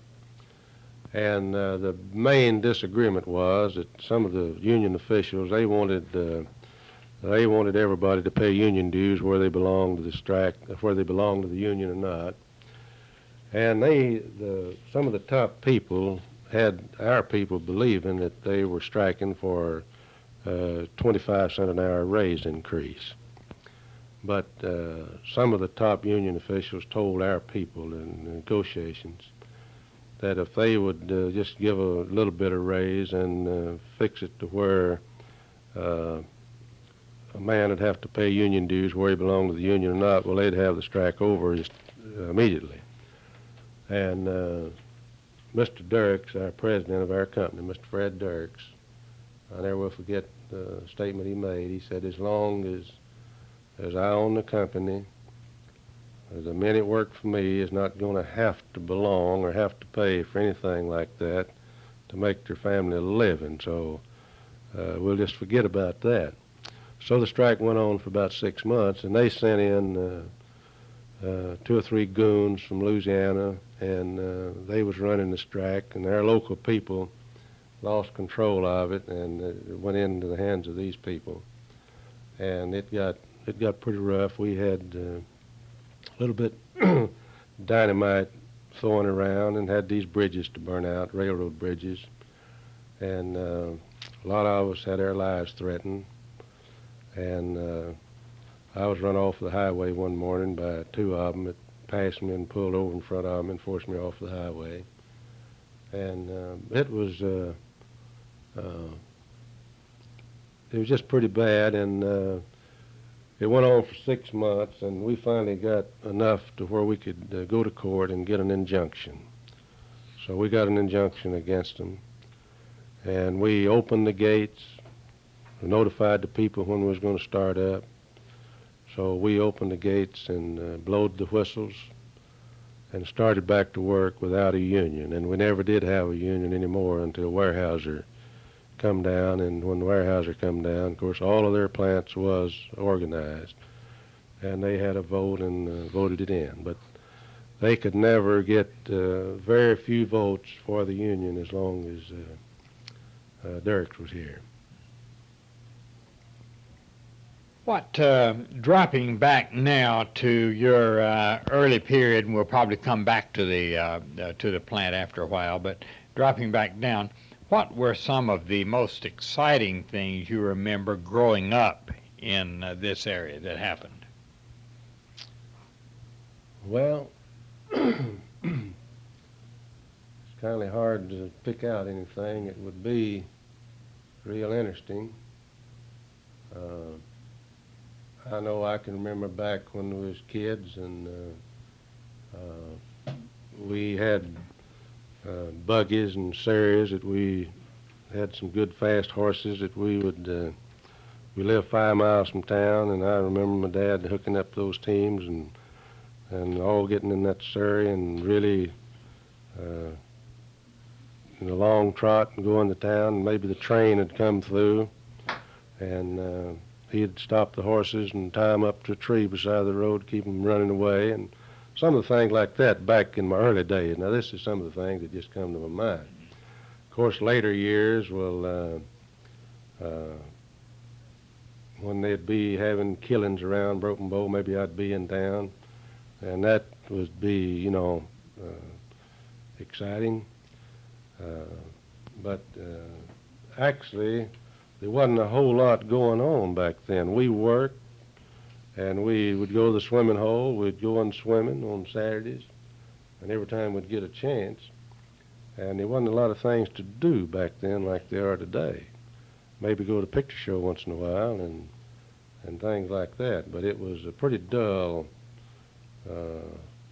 life compared with what the youngsters has today, I can tell you for sure.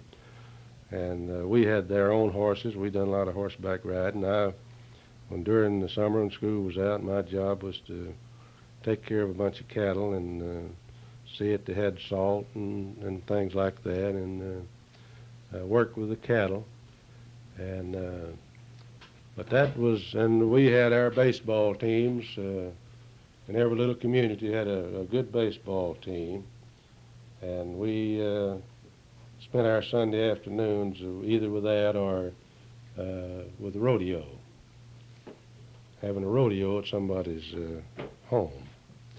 Did you play baseball? Tried to, yes, I tried to play a little back in my early time, but just I never was real good. Were they town teams or school teams? They were town teams. Now, we had a team here at the little old community where our farm is now. It's called Oak Hill. We had a team there, and Golden, about 8 miles from there, they had a team.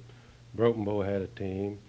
So we had a lot of a good baseball team back during that time, and we'd travel and compete with each one of them, and it was a lot of fun. And we had one all-Indian team here, and this Indian was named Joe Baker that had this team, and he lived north of Broken Bow here, and they were hard to beat. They was one of the best in the country, and they was all Indians, and everybody would go from all over the country to watch them play. Did you produce in your baseball any real top players at any time that you know of? Don't remember us for that. Of course, we had some mighty good players. Yes, but I meant that I don't, went on. I don't know of any that did. No, I sure don't. What about your rodeo? Where'd you hold your rodeos, and what were your events? Well, back then, we'd hold rodeos at our homes around the barn and places like that. And I never did see a real rodeo for several years till we started the JCs here at Broken Bow. Then we built a rodeo arena and really had some top rodeos here, and some top cowboys that come in and rode here.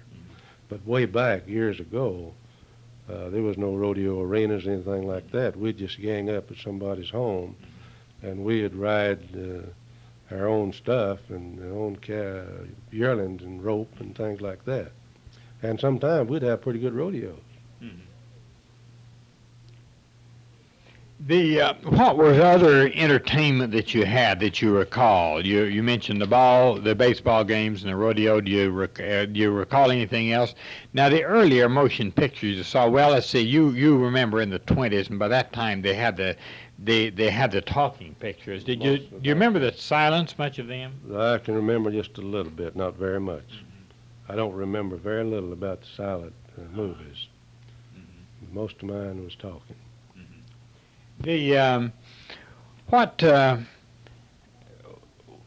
What do you recall after you went to work and while you were living here in Broken Bow, some of the things that happened in the community that stand out, highlights, other than the strike? We mentioned that. Well,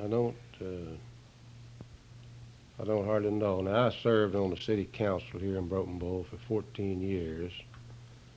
And, of course, when I went on the city council, we didn't have any blacktop streets at all in Broken Bow. I'm not taking credit for all of it, but I had a lot of help. But with the help of our company, Dierks, and different ones to help us with it, we blacktopped all the streets. And we have built some new schools, and things like that is about some of the major things that we have accomplished that I, had a part in and was helping to do. Let's talk about the Depression period and how it affected Broken Bow and some of the things that may have happened during the Depression that stand out in your memory. One of the main things that I can think about that stands out during the Depression, my dad was a good farmer, and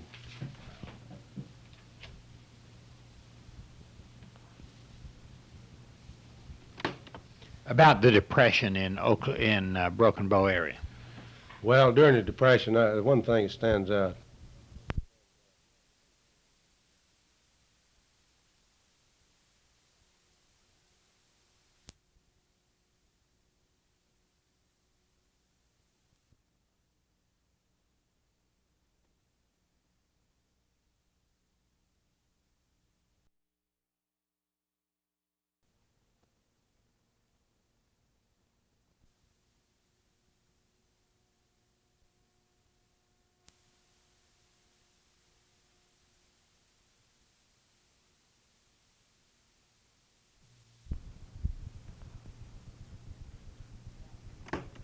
about the depression in Broken Bow area. Well, during the Depression, one thing that stands out real clear, my dad used to raise a lot of peas. He had planted a row of corn and a row of peas. And during the Depression, when it was so bad, we've had people to walk from Broken Bow and carry their cotton sacks with them, come to our farm, pick peas on the halves, leave the half, our half, put their half on their shoulders, and walk back during that Depression. And these would be people who would be working for Dierks, but Dierks would be working maybe 2 and 3 days a week trying to keep their people going. I think they was getting about 10 cents an hour, working 2 and 3 days a week.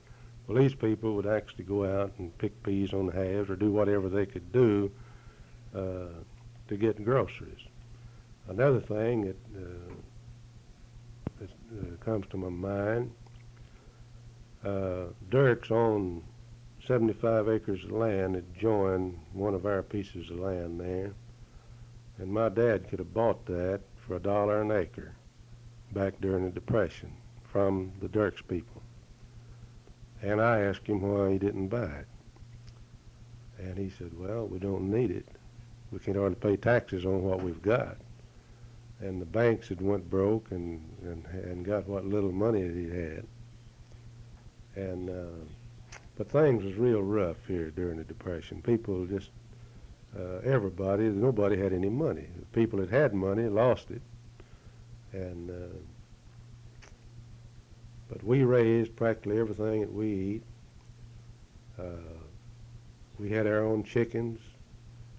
We had enough good neighbors around that we'd kill a beef like this week, and we'd take it around to the neighbors. Next week, another one would kill beef.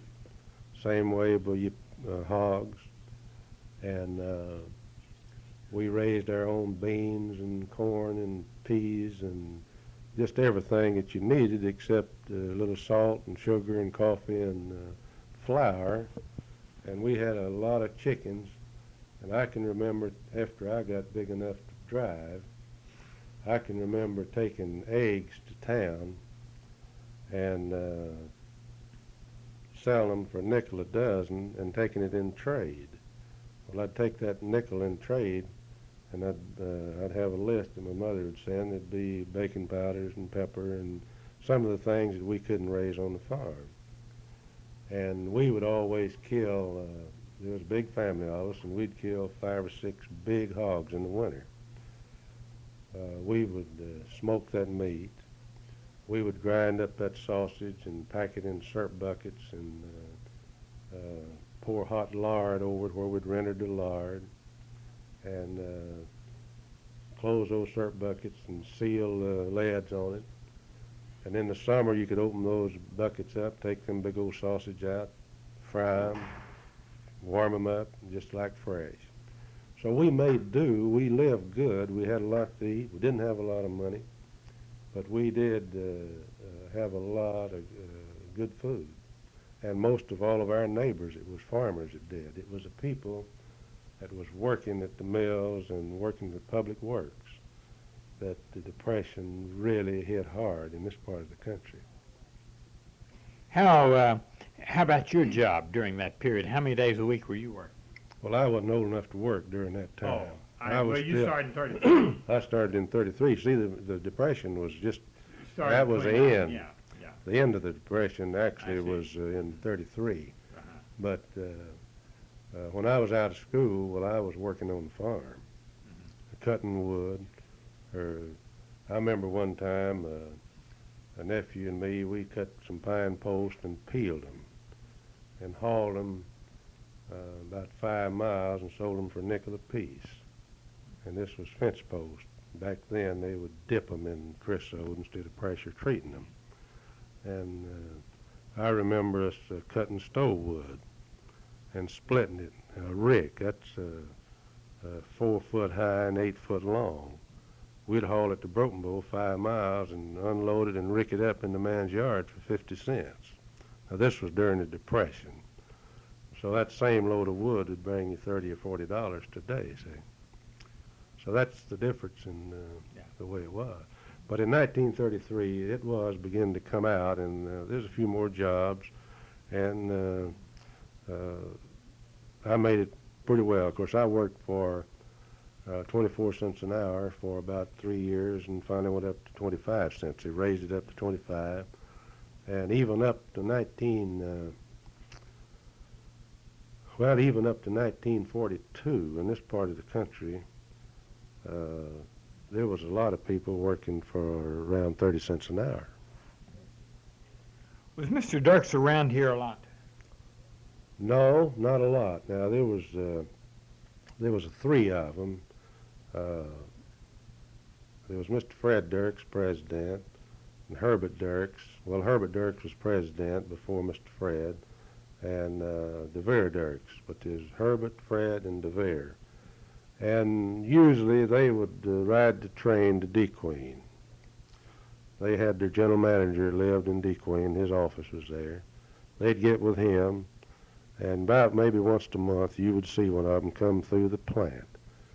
But they were fine people. They would stop and talk to anyone, and everybody felt free to talk to them. It was the Dierks Company was more like one big family, because they just felt that close to you, you know, and they wasn't as big as the company we have today. Of course, Weyerhauser is a fine company, but they're big, and there's not the personal, little personal touch there that you felt like that you had with Dierks. Do you remember any personal experiences of yourself or anybody else dealing with any of the Dierks that might be memorable? Well, we was talking about most exciting thing there a while ago.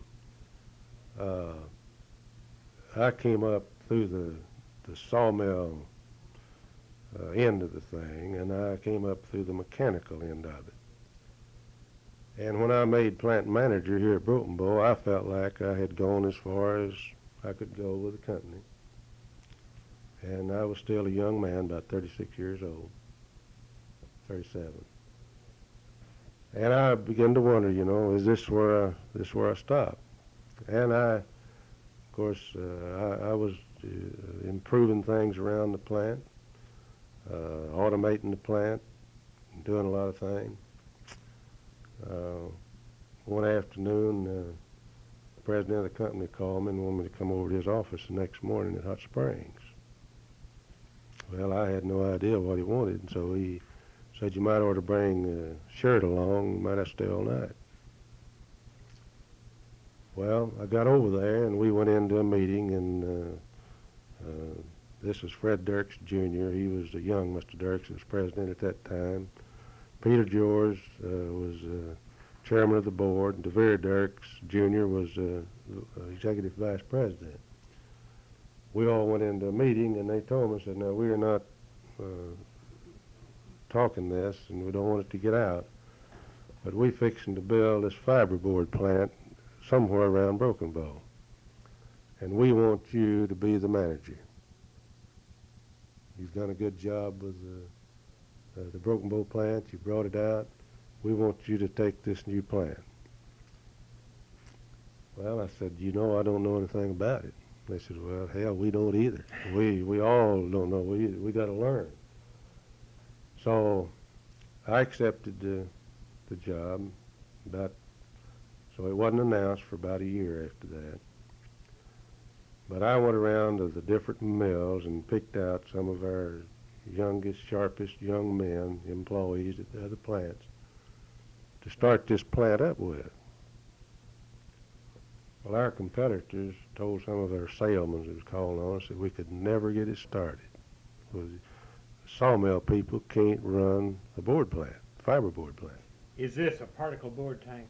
No, this is an insulation board type. Now, there's a particle board there now, but this is insulation board. Yeah, like these. Similar, no, more similar to your paper plant. I see. Okay. You've noticed this black board that they'd nail on houses before they put the brick on. Well, this is it. Well, we hired one outside man, and he was our technical director, and he didn't know as much as he should. But anyway, we started up that plant, in January '61.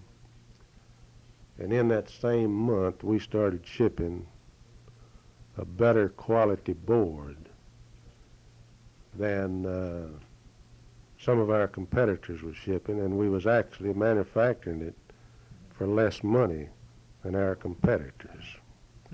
So we did take a bunch of sawmill people and start up and run the plant, and it's done good.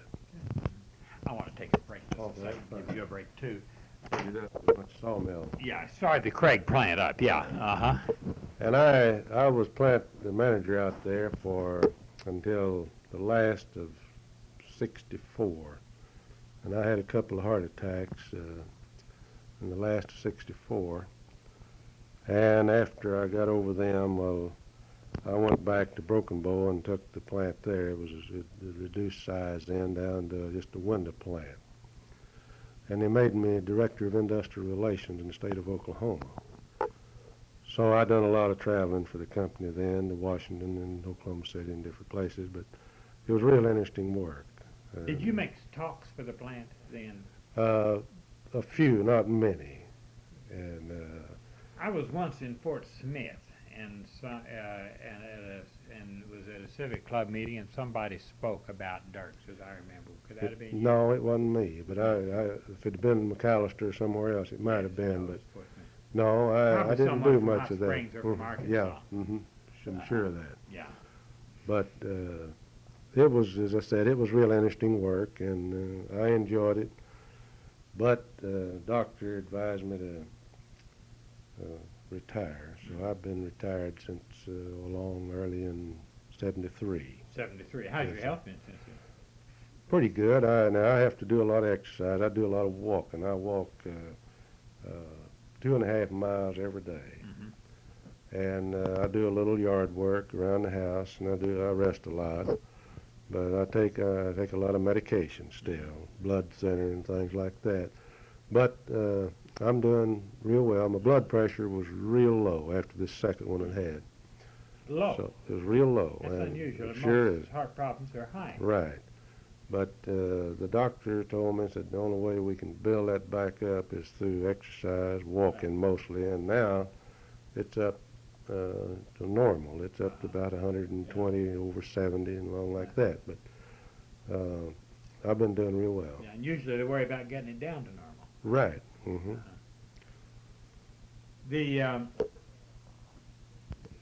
What have you been involved? You mentioned being on city council. We talked a little about the paving, but when you were on city council, what were some of the most controversial things that came before the council while you were serving? Well, one of the most, I guess, was we had a bond issue. We had to run a water line from Mountain Fork River about 9 miles into Broken Bow to get enough water supply.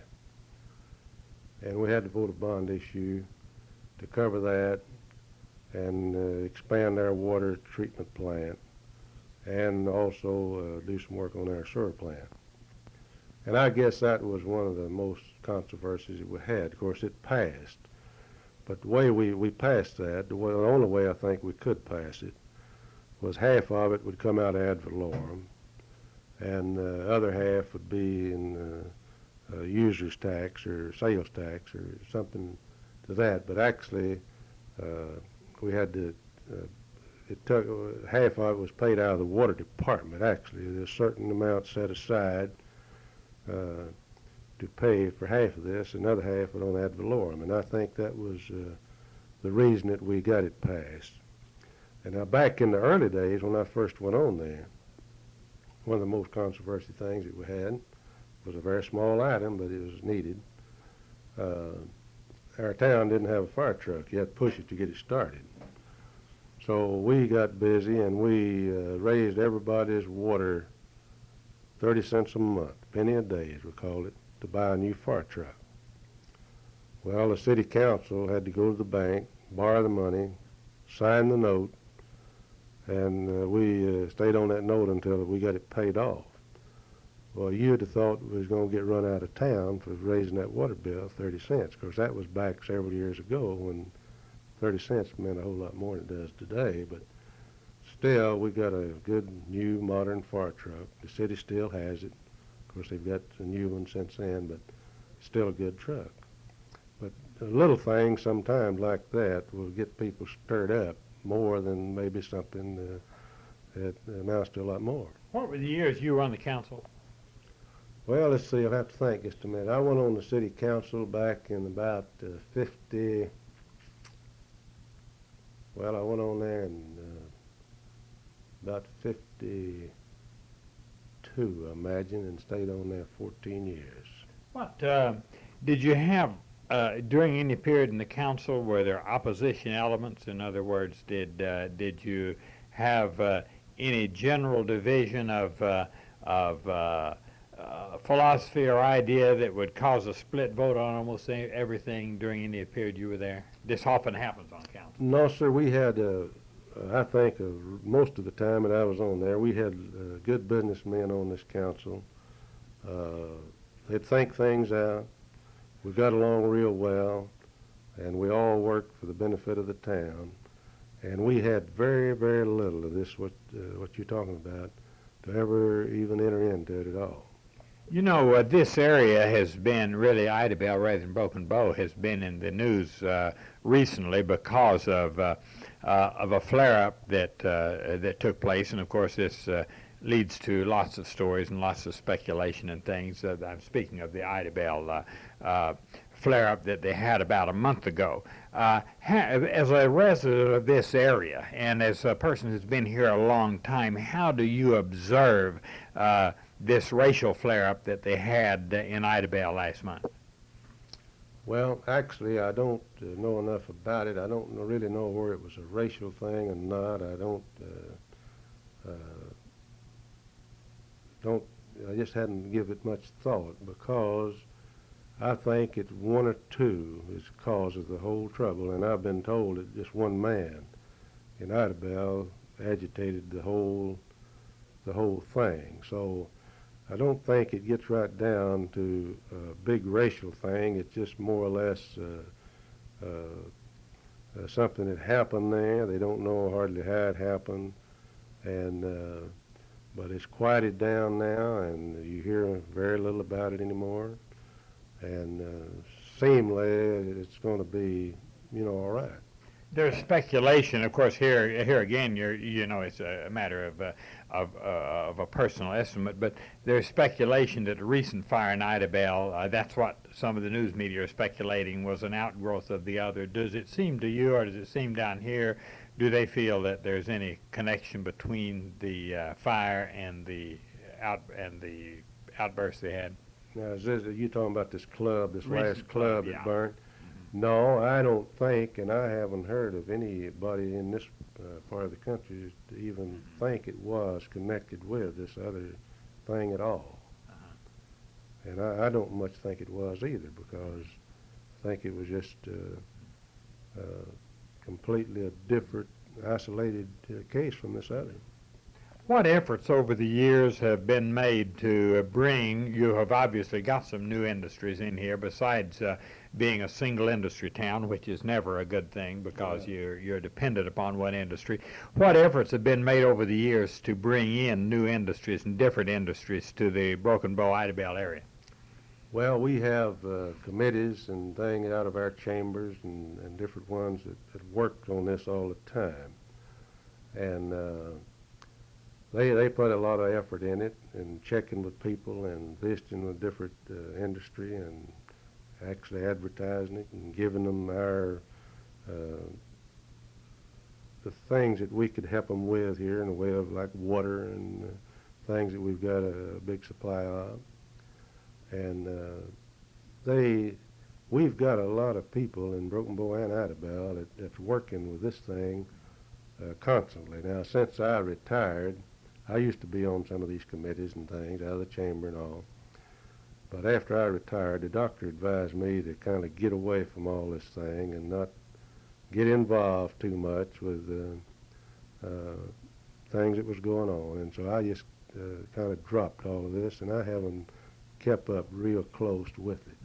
What kind of cooperation have you had over the years between the two communities, Broken Bow and Idabel, very close together, sharing many of the same problems, and yet there is always a normal rivalry between nearby communities. How has that worked between these two communities?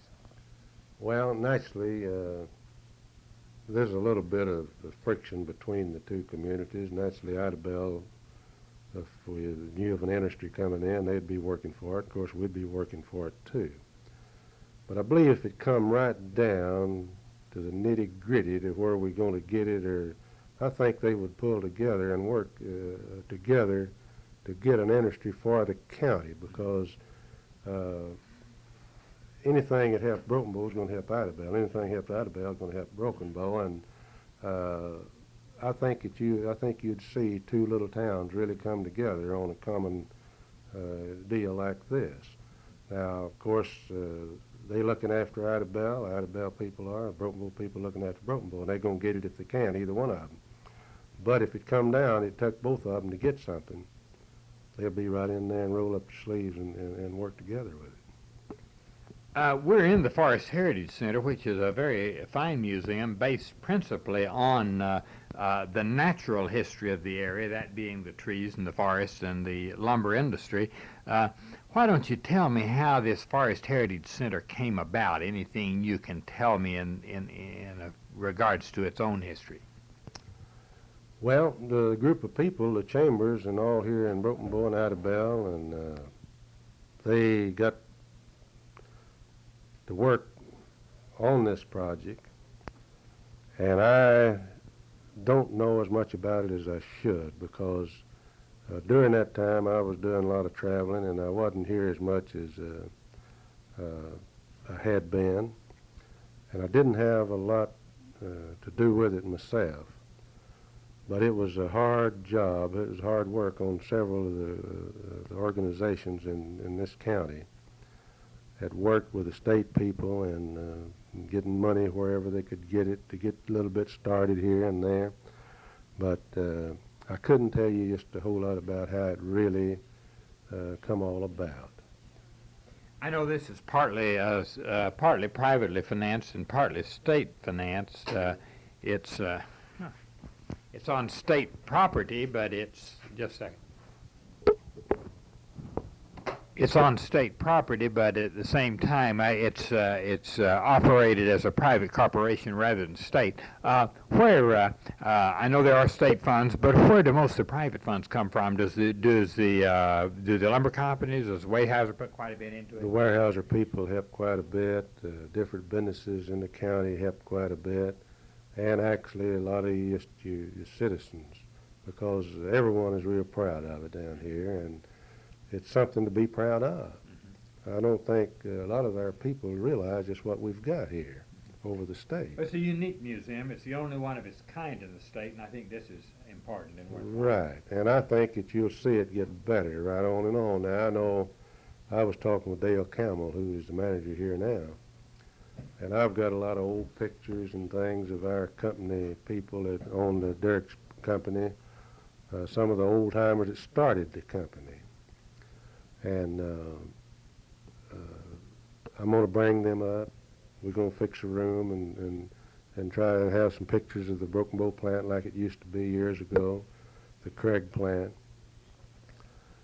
This is one thing that we might could we back up here a little bit? Sure. And Yeah. I'd like to tell you a little bit of history of our company. You know, Broken Bow here got its name from Broken Bow, Nebraska.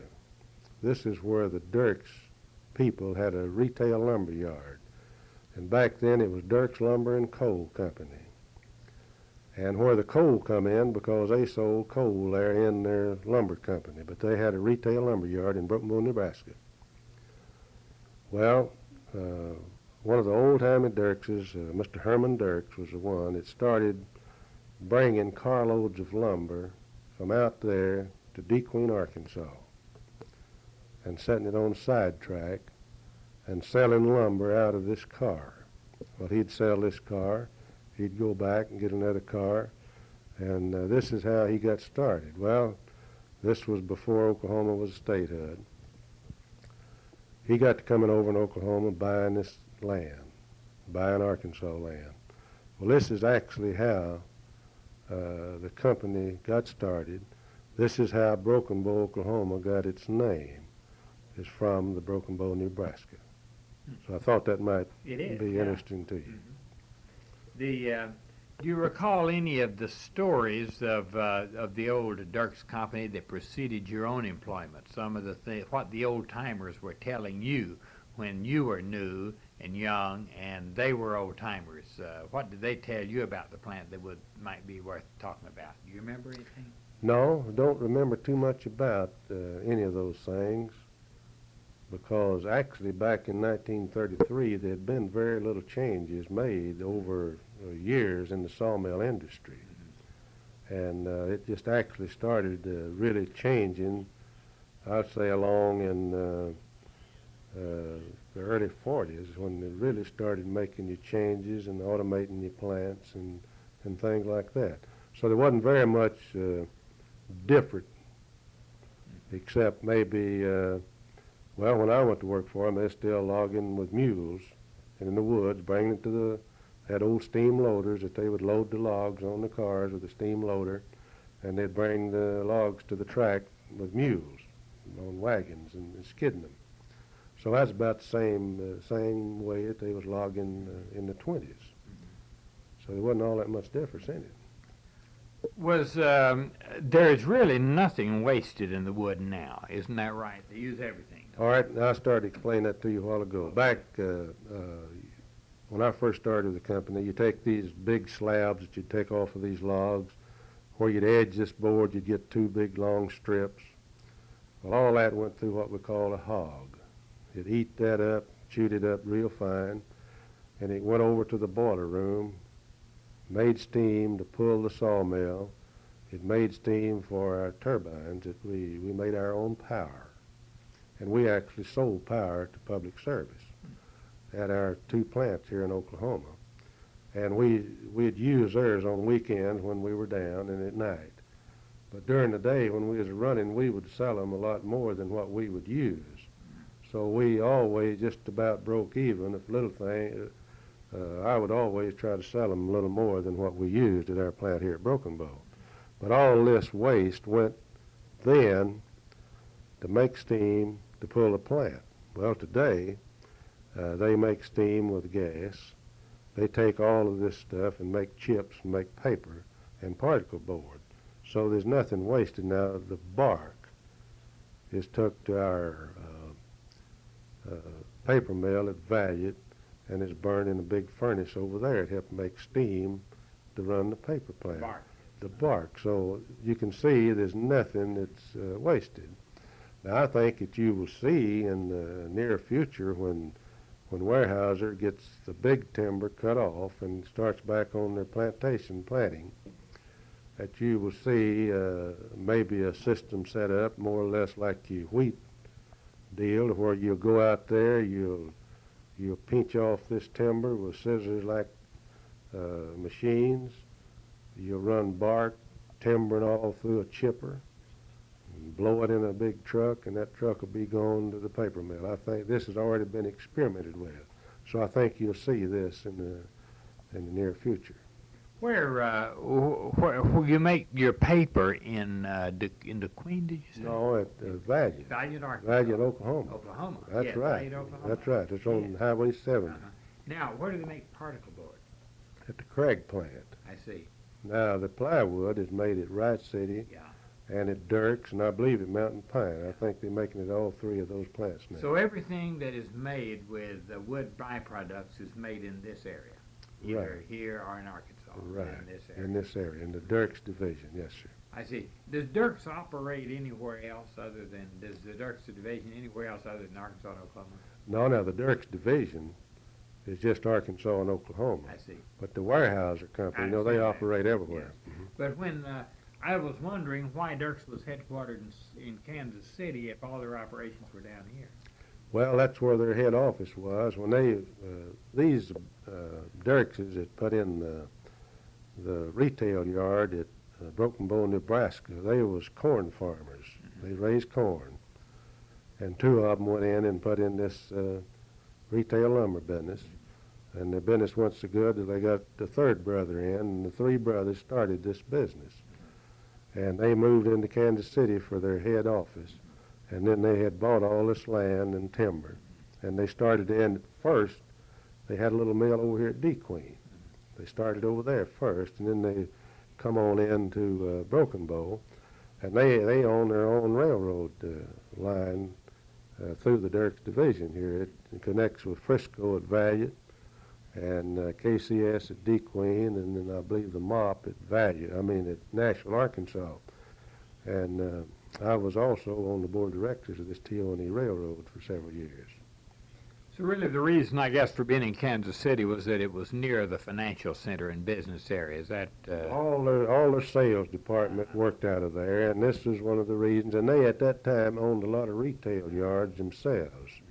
They still own the one in Broken Bow, Nebraska there for years. They own some in Kansas City, Hot Springs, and scattered around over the country. Later years, they sold them all out and got out of the retail end of it and went wholesale.